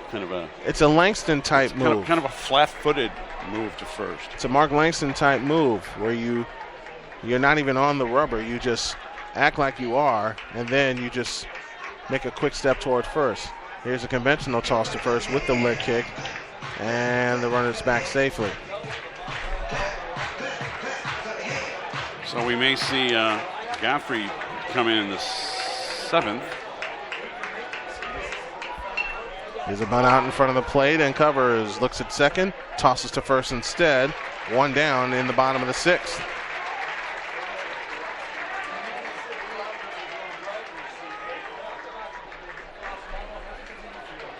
That's the third effective sacrifice bunt they've had in this ballgame. All their bunts have been terrific. Yeah, just moving the runners over. That's all they need to do. You know, this would be well, obviously any run at this point would be awfully big, but especially at this stage of the game to get that run across, going to the top of the seventh inning with the lead. Cam Galgano will try to drive in the go-ahead run with the third baseman my fellow Paisan. For the Wolves, Cal Aldrich in toward the grass at third. Everybody else at double play depth. The pitch, fastball outside, missed it, ball one. Galgano is 0 for 2 in the ballgame. Popped out to the third baseman in the second and grounded back to the pitcher to the first baseman unassisted to end the fourth. Speaking of Godfrey, Mr. Godfrey waits in the on-deck circle. Out of the stretch, lefty to lefty. The pitch, swing and a miss on an inside fastball. One of those pitches right in his eyes. That'll leave the count 1 ball, 1 strike. Tough one to lay off of. You know, kind of very tough. About letter high where he threw that one. Wouldn't have been called a strike, but it's a tough one to lay off of. A ball is striking out. Here in the bottom of the sixth inning. 2-2 tie. With a Deal at second base. Deal away at second. Covers, gives him a look. And the 1-1 on the way. Swinging a drive, a high drive into right. Headed toward the line. Right fielder over into the bullpen. It dropped in front of him. It dropped in front of him, and it's a fair ball. As Deal will put on the brakes at third base. A double. But I don't think he touched it. You call it? He did not touch it. He did not touch that. That is a clean double. Wow. Now a big chance for Providence to not only take the lead, but pick up an insurance run. I wonder if he lost that one in the sun. He did, because he ran toward the line. It looked like he had a bead on it, but then he had to circle around real quick.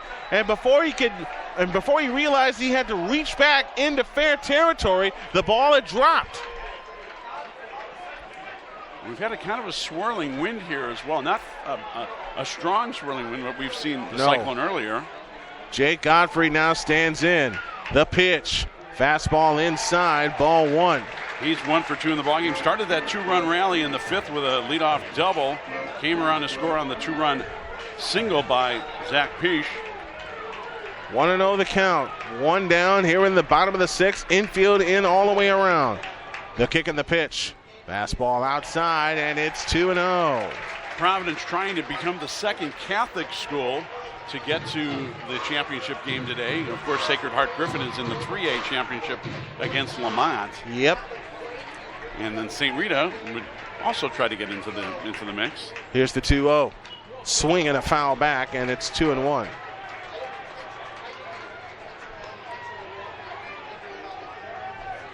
Two balls, one strike, one down.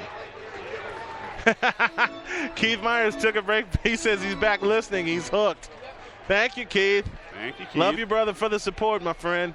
2 balls, a strike, 1 down, and time called at the plate. When I told the story about how I was crying after Marquette Catholic won it all, he teased me saying big crybaby, but then he also said that's why we love doing what we do. Amen to that.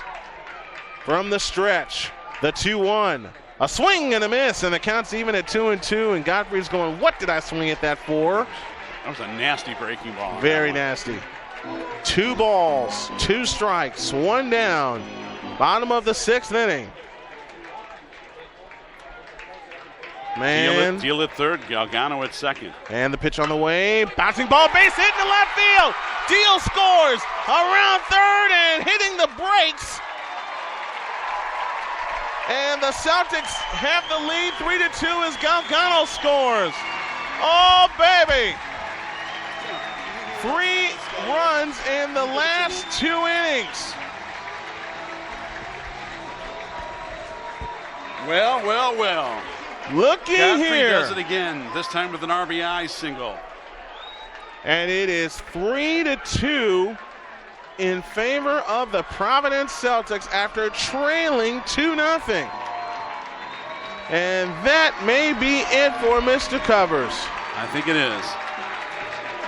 They've got action in the bullpen. You have to know that he's pitched a whale of a game, ladies and gentlemen. I mean a whale of a game. But you have to realize the Celtics are a good hitting team. It's a right-hander warming up, and that's number 29 for Prairie Ridge. If he's going to come in. That is John Tiemann, who is warming up. He's a sophomore. A respectable 296 earned run average. If he does come in, I don't think he will. They had a convention conference on the mound, but he's going to keep him in. So no change yet. On the play, on the RBI single, Galgano goes to third. He put the brakes on. Galgano at third, 3-2 Providence lead. They've out-hit Prairie Ridge 8-1. Hunterford has a hit in this ball game. And the pitch. Swinging a drive toward left, dropping, fair ball. That's going to roll for a while. A run is home, and to third goes Godfrey. Hunterfield into second, back-to-back doubles, 4-2 Providence. Oh, baby.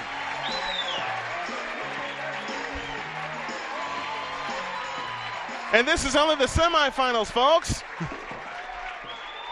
And if we see the coach pop out, that's going to bring us a change for sure. And he's waiting on the umpire to grant him time. Oh, my gracious. Providence has roared back 4 unanswered runs in the last 2 innings. And it looks like we're going to get a pinch hitter for Jackson Stulas. And now we're going to have that pitching change. And the pitching change is brought to you by U.S. Tire and Auto of Gary, Indiana. Mark and I will pause for 1 minute and 5 and tell you who the new pitcher is after these on the Arena Sports Network and arenasportsnet.com. At U.S. Tire and Automotive, you'll find passenger tires, performance tires, truck and SUV tires, and more from proven brands including Bridgestone, Firestone, and other leading industry names. Conveniently located in Gary, Indiana, and providing great service to customers in Gary, Griffith, Hammond, Munster, and Highland, Indiana, U.S. Tire and Automotive offers brake service, alignments, oil changes, shocks and struts, tune-ups, and other valuable services to get your car, truck, minivan, or SUV back on the road. Give us a call at 219-884-4600 or drop us an email at info@ustire-auto.com. Mention this ad and receive a 10% discount on auto work or ask about our tire specials. U.S. Tire and Auto, servicing Gary, Indiana and Northwest Indiana since 1991.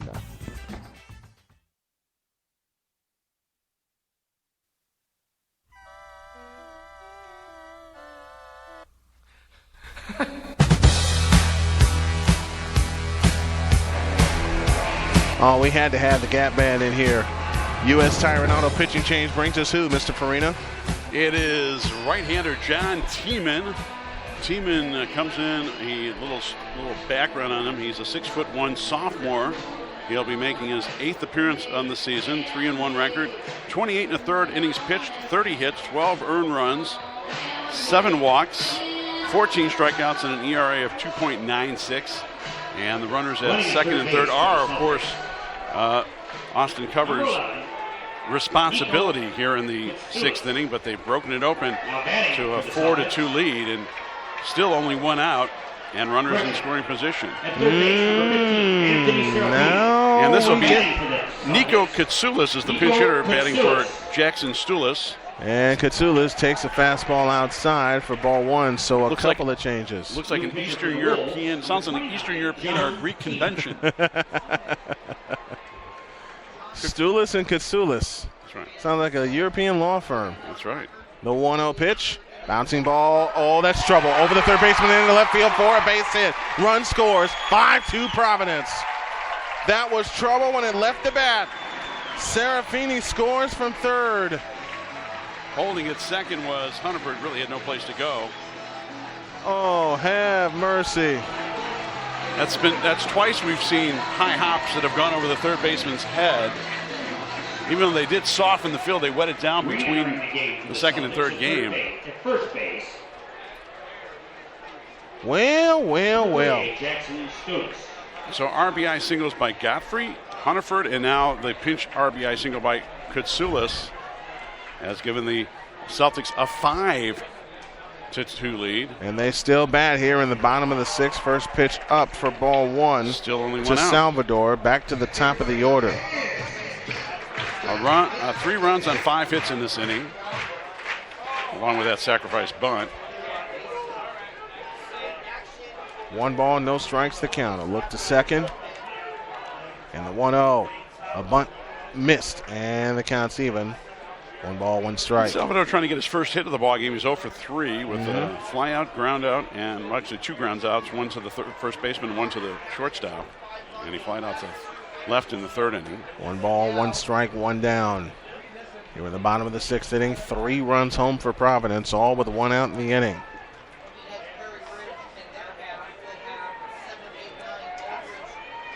That's some great baseball today. Look to second, yes we have. A 1-1 pitch from Tiemann. Upstairs, 2 balls and a strike. I used to work with a gentleman by the name of Will Tiemann. I don't think they're related. Will, maybe. Will is now, he's with TBC Sports. That has, for a long time, Michigan State radio broadcast rights, and for a long time also Illinois.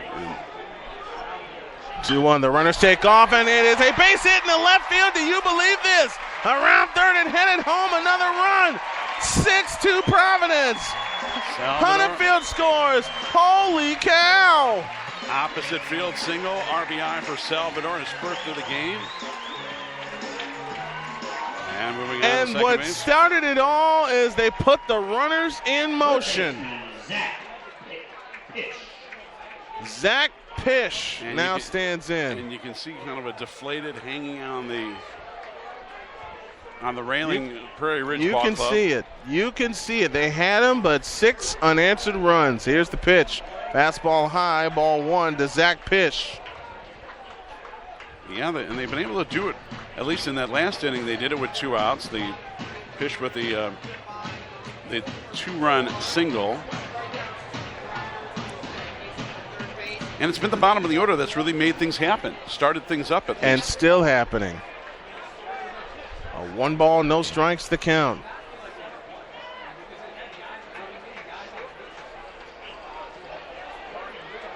Pish is the 8th batter to bat in the inning. That's already brought in 4 runs.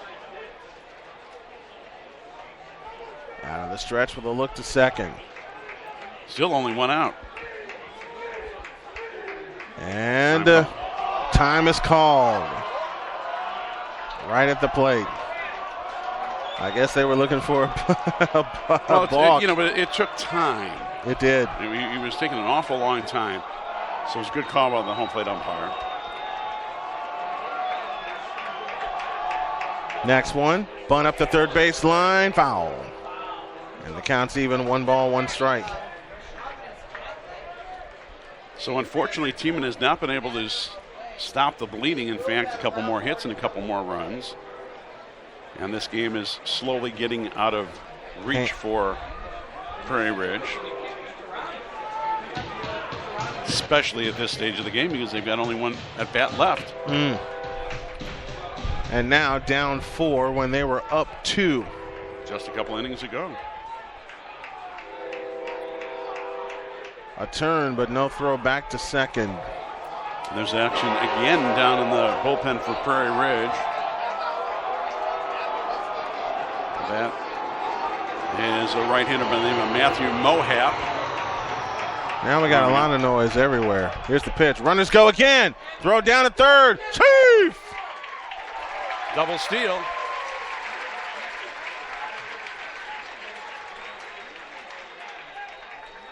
Called it a double steal as both runners advance on the, because they both were running. Double steal again. Still only the one last, out. The last three times. Position. The last 3 times the runners were in motion. This is the only time that the double steal actually went through and the batter was not able to make contact. Pitch with a count of 1 ball, 2 strikes with a 1 down. Runners at second and third. Out of the stretch. The 1-2. Bouncing ball past the pitcher too short. A toss to first is in time. The runners hold. And there are 2 down in the inning. Dylan Rosa, the beneficiary of all of this fun stuff. And he's on the hook for the win. He's on the seat for the win. That's the number 9, the 9th batter in this inning that has already brought in 4 runs. And don't you think he'd like to help us out a little bit? Yeah, I think he would like to be the one to put it away. Here's the pitch. Fastball strike on the outside corner. The count's 0-1. RBI single in the gap to drive in 2 runs and put a big smile on his face. And I don't think he'd mind even stepping away for a relief pitcher if it had to be the case. 0-1 the count, 2 down. Bottom of the 6th. The 0-1 to Rosa. Fastball outside, 1 ball, 1 strike. And this is one guy who can certainly do it. Rosa's got some awfully impressive stats. 52 runs batted in, 403 batting average, 10 home runs.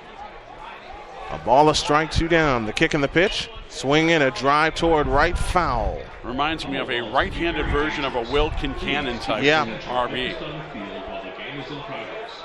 Here at the state tournaments, fans may keep foul balls taken to the stands. 1 ball, 2 strikes, the count with 2 down.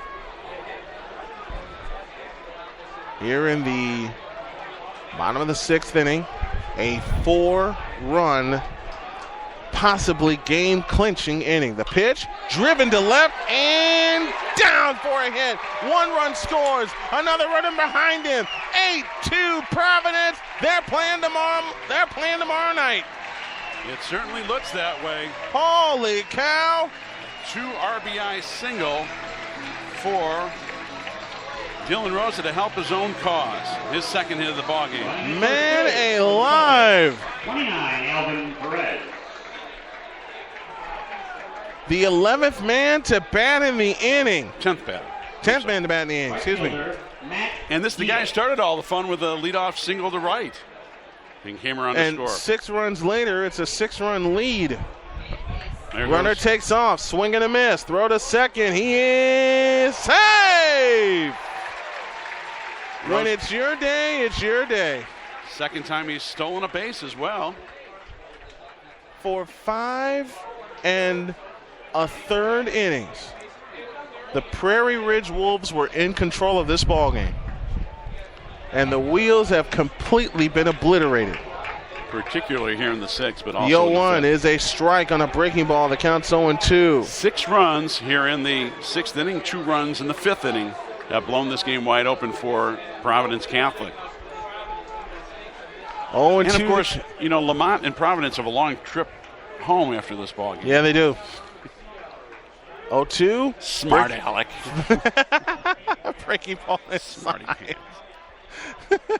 I would assume that Springfield, that Griffin's staying in town with most of their fans. Yeah. I don't think they're going to drive to Springfield tonight.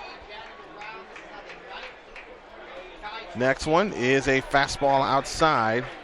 But Notre Dame, when they were playing those games over at Chicago State while X Stadium was being redone, they did drive back a number of times, even though they came back to Chicago the next day for a game.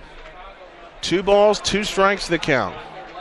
Probably cheaper for the gas than it would be for the hotel rooms. 2 down, bottom of the 6th. Godfrey again in the bullpen throwing. Silly statement there when you think about it. Yeah, just gas. Silly. The 2-2.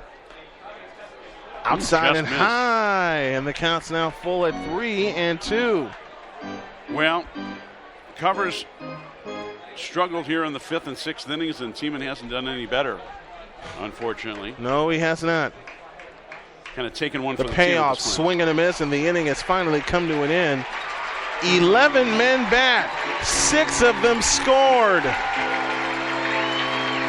7 hits in the inning, and 2 are left. The madness has come to a halt. Providence needs 3 more outs, and they'll play tomorrow night for the 4A championship. They lead 8-2 in the 2014 Class 4A Baseball State Semifinals on the Arena Sports Network. It began as a promise. Son, we're going on a road trip. That promise has lasted over 30 years. Our dream is to visit every national park in America. It's been thousands of miles, countless bumps along the way, but we'll just keep moving on, pursuing this amazing dream.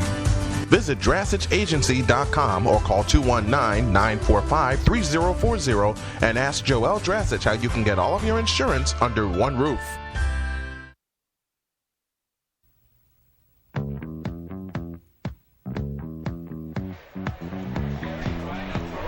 Ooh, the look that Mark just gave me when I came back with this particular song. So Dylan Rosa has a chance to get a complete game victory and a big one here in the semifinals, as they'll face the bottom of the order, at least scheduled bottom of the order, Cal Aldridge, Connor Schneider, and Nick Schmidt. And so far, looking at the guys warming up by the on deck circle, it'll probably stay that way. And a full house on the Providence side. It's going to get even fuller tomorrow night. So Providence looks like they will face the winner of our second game with South Elgin and St. Rita in 4A. We already know 3A's championship game with Lamont and Sacred Heart Griffin. We'll have that beginning at 11 a.m. tomorrow, or we'll have our pregame when the third place game concludes. We start the 7th. Hey, it's the 7th inning. What do we call that? It's the Money Frame. Presented by Wood Forest Bank. Go to woodforest.com for more information. Here's the pitch. Swinging a high fly ball into right. Dropping, and foul and out of play. Into the berm, down to first base. In a berm full of Mustangs. Side. The kids go tumbling for the ball. And there's the real happy one with the yellow shirt. Just loved it. God, I tell you, I miss that age. Yeah. I just miss it. I miss it so much. I love my son at 15, mind you. He's hysterically funny when he wants to be, and lovable, of course. But the 1-1's up. It's 2-1. That 2, 3, 4, 5. God, that was wonderful. My mother. That's when you chase every foul ball in sight. Oh yeah. Here's the 2-1. A swing and a foul out of play, and the count's even 2-2. My mother said it best. She said, "It's not the terrible twos; it's the terrific twos." And boy, do I agree. It's a great statement. You know what? I'm inclined to agree. 2 balls, 2 strikes, nobody on, nobody out. Top of the money frame here in the 7th as Rosa kicks and fires. Swinging a line drive, base hit in the left field. Here we go again. Solid hit for Aldridge's first of the game. He'd been on base earlier with a walk and struck out on a called third, so his first hit. Only the second hit of the ball game for Prairie Ridge. But in a situation like this, you get the feeling, uh-oh. Yeah. Connor Schneider will step up. He's 0 for 1. He was also hit by a pitch, but was left stranded along with Aldridge when he walked in the 4th. Pinch hitting for the Wolves, number 23. Now we got a pinch hitter. Jablonski. And it's Mr. Jablonski, Tim Jablonski. Just love that last step to the plate. Keith's trying to jinx us, saying extra innings are coming. Tim Jablonski is a 6'2" senior, batting .278 with a home run. First pitch is wide for ball 1. Jablonski. It's one of those real old-fashioned sounding, ethnic names that we've heard. That ends in movies a Y and not an I. The pitch, fastball outside, 2-0. It's like, Two balls, no strikes. Nobody out. Out of a movie like a noir movie from the black and white 50s. Here's a bouncing ball to third. It's off his chest.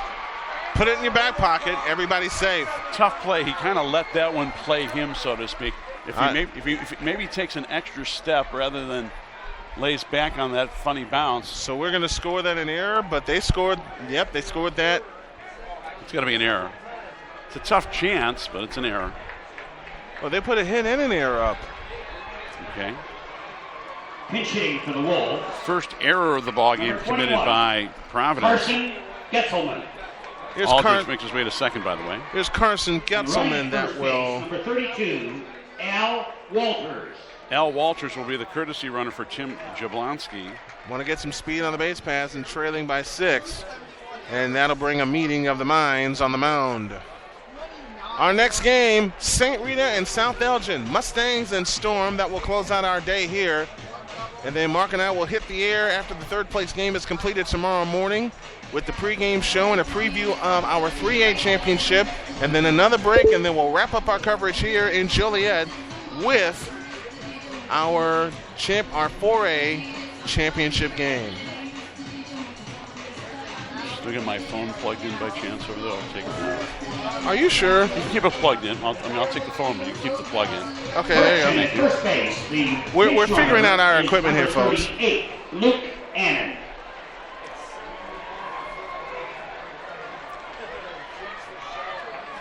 By the Luke way, Ammon, for those of you who are soccer fans, defending champion Spain got smacked by the Netherlands, 5-1. And I know here's the pitch, fastball inside corner, strike, 0-1. I know my fans, my friends in the Netherlands and Diepenheim and Almelo and places like that are very happy. 1 ball, no strikes, nobody on, nobody out here in the top of the 7th. The pitch, fastball strike, and it's 0-2. That was a delightful visit that I made to Europe. The only time I've been to Europe was to the Netherlands, France, and Italy. Okay. And the Netherlands were wonderful. My hosts from our World War II research. Next one, and it's fouled. Janji Peterji and Till Kinkhaus were wonderful hosts when I was over in Diepenheim and Almelo in that area of the Dutch countryside near the German border.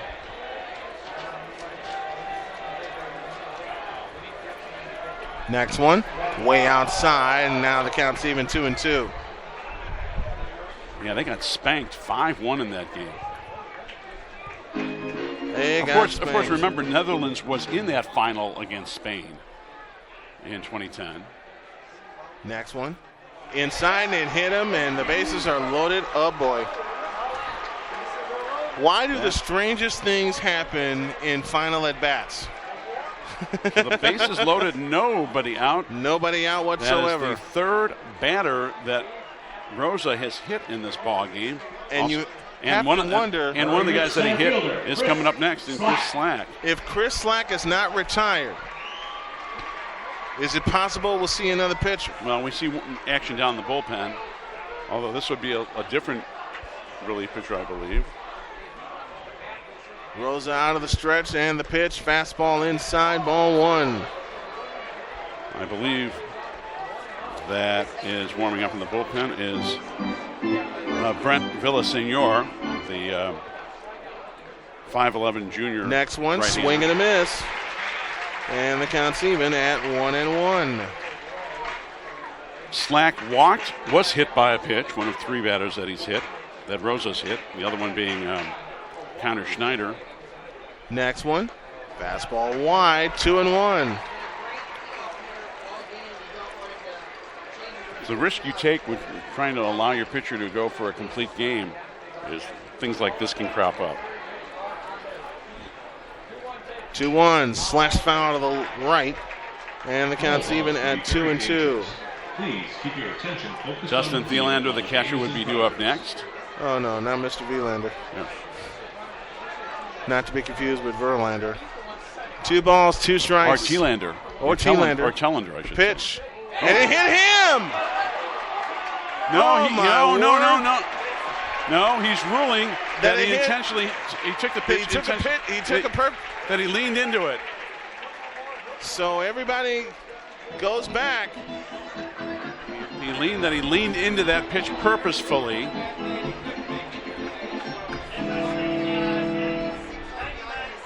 And I was thinking the exact same thing. Yeah. It was one of those that was a little bit too much of a lean instead of trying to completely get out of the way. Well, the count's now full at 3-2. It's one thing turning your back to protect yourself. It's another thing to kind of, lean in as you're turning your back. Next one. That's ball 4, and it runs home anyway. 8-3, and nobody out. And that'll be all for Mr. Rosa. That is going to definitely do it, and that will send us to a break. U.S. Tire and Auto pitching change. The break is 1:05. Mark will tell you the new pitcher after this. At U.S. Tire and Automotive, you'll find passenger tires, performance tires, truck and SUV tires, and more from proven brands including Bridgestone, Firestone, and other leading industry names. Conveniently located in Gary, Indiana, and providing great service to customers in Gary, Griffith, Hammond, Munster, and Highland, Indiana, U.S. Tire and Automotive offers brake service, alignments, oil changes, shocks and struts, tune-ups, and other valuable services to get your car, truck, minivan, or SUV back on the road. Give us a call at 219-884-4600 or drop us an email at info@ustire-auto.com. Mention this ad and receive a 10% discount on auto work or ask about our tire specials. U.S. Tire and Auto, servicing Gary, Indiana and Northwest Indiana since 1991. Back in Joliet, and our U.S. Tire and Auto pitching change brings us whom, Mr. Farina? Brings junior right-hander Brent Villasenor, 5'11", 180. Junior, as I pointed out, this will be his 12th appearance. He has a record of 7-1 because he's primarily been a starter. 41 innings pitched. He's given up 42 hits, 13 earned runs, walked 11, struck out 20. Comes in with a sparkling 2.22 earned run average.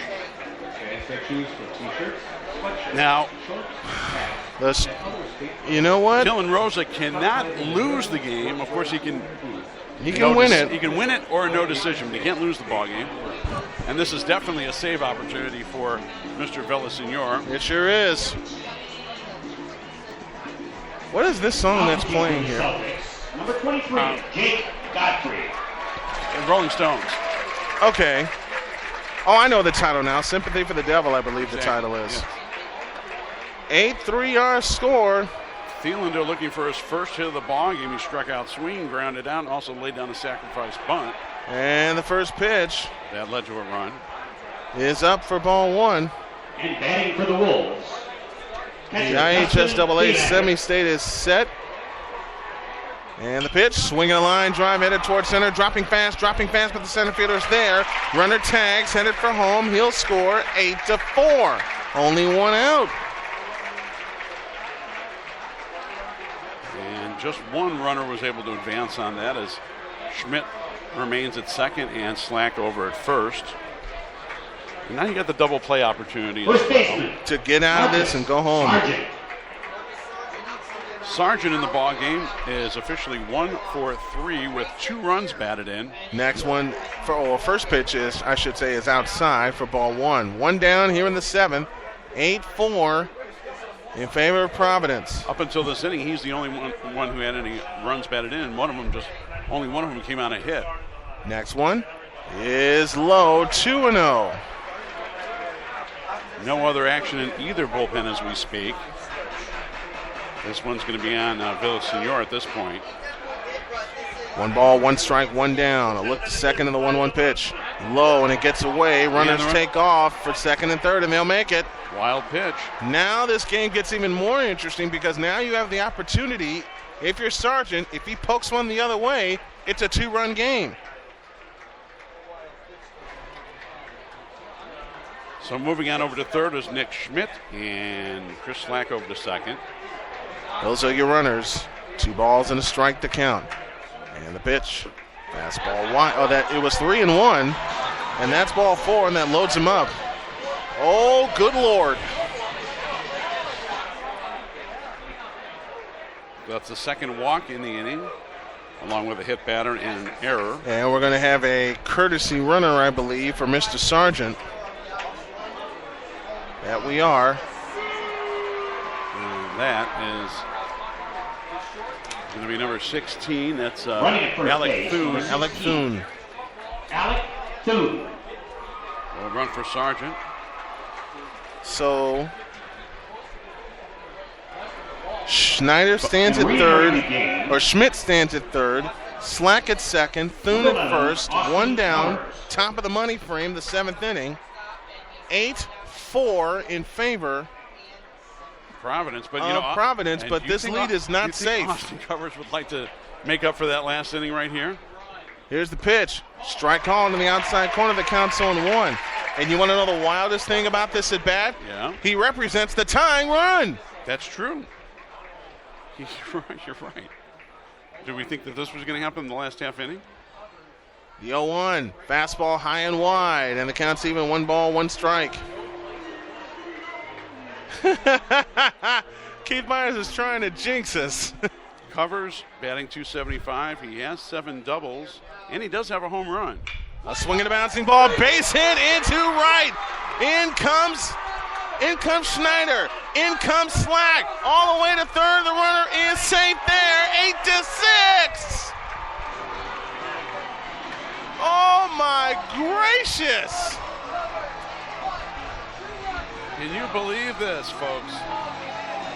If they come back and tie or take Don't you complete your thought. It would be an unbelievable comeback. Well, and the wildest part is there's only 1 out. That's right. There still is only 1 out. Next up for the Wolves, right fielder, Jack Myers. Jack Myers stands in with Burrish on deck. Tying run at first. The pitch. Fastball strike on the outside corner. The count's 0-1. Or Keith isn't. Or you fall 1 run short. Yeah. Talking about heartbreak. Keith is enjoying this. Tying run at first. 1 down. 4 in for the Wolves. The pitch. Fastball way outside. 1 ball, 1 strike. We've had some wild innings last 2. After kind of a pretty routine win from Lamont. Pretty routine win from Lamont, and then this happens. Well, not only this one, the last game. Like I said, I'm spreading it for both games. Okay. 1 ball, 1 strike, 1 down. Out of the stretch, the 1-1. Swinging a little looper, base hit in the right. Run scores. At second goes Covers. 8-7. This is wild. Are you out of your rat-picking, rat-bleeping mind? Holy mackerel. Thune, the courtesy runner, comes in to score. And Covers now goes to second. We have another meeting of the minds. It's a 1-run game. A 5-run money frame. When we said money frame, the Wolves are proving it. Boy, this Holy is something cow. else. My Lord. That's amazing. Yeah, This is absolutely. nuts. And the tying run stands at second base. And we got a pitching change. Do we have a pitching change? Yes, it looks like this is going to be number 23, if I'm not mistaken. He was in already. When did they make the switch with They Bill made Senior? the switch a while back. Well, And Burrish at the plate with the tying run at second base and 1 down. oh, that's right, Jablonski. This is crazy. Out of the stretch, the pitch, fastball outside, ball 1. Oh my gosh. I'm reminded of the Phillies and the Dodgers from August 21st, 1990. Oh my gracious. The 9th batter to bat. I must have missed that change to Jablonski. Here's the pitch. Bouncing ball foul up the third baseline. And the count is even, 1 ball, 1 strike. And folks, let us say again, it's a 1-run game, and there's only 1 out here in the top of the 7th inning. Incredible.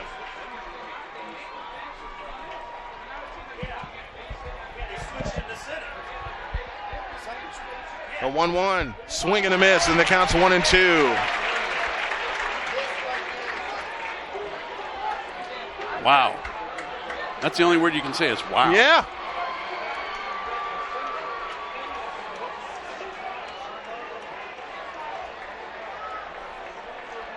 Eight to 7, our score, top of the 7th inning.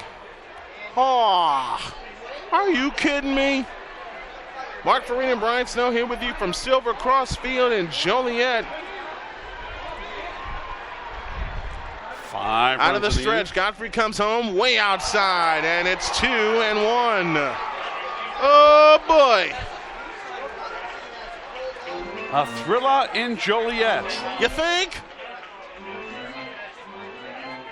We thought they were left for dead going into the top of the 7th, but Prairie Ridge said, wait a minute. Here's a bouncing ball headed to short, to second one. Return is in time! And Providence hangs on! But a valiant effort by the Prairie Ridge Wolves. Holy mackerel! Oh, baby! The Providence Celtics will play for a championship tomorrow night. And a heartbreaking end for Prairie Ridge. Boy, such a tough loss for them after coming all the way back and falling short on a double play. Man, what a finish.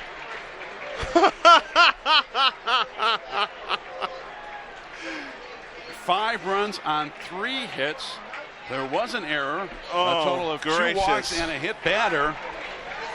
And that's it. You know what what? a great finish. These kids are going to be shaking hands and talking about this one for a while. We're due for our final break. Your final score, Providence 8 runs, 11 hits, 1 error. For Prairie Ridge, 7 runs, 4 hits, 3 errors. And for Providence, Rosa is the winner. Tomorrow's third place game at 3 p.m. The IHSA and State Police wish to remind you to click it or tip it. What a finish! It was What a finish! unbelievable. On your way home from today's game. Talk about a collective sigh of relief from all these fans from Providence. Yes. Thank you for coming. And a sigh of relief for Dylan Rosa, who gets the victory despite the theatrics here in this 7th inning. Yeah, you better believe that. All right. Mark the final totals, please. 8 runs, 11 hits, 1 error for, 3 errors for Providence.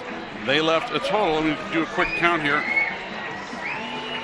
They left 6 on for the unfortunately falling 1 run short Prairie Ridge Wolves. 7 runs, 4 hits, 1 error. They left 5. Winning pitcher in the ballgame, Dylan Rosa. The losing pitcher is Austin Covers.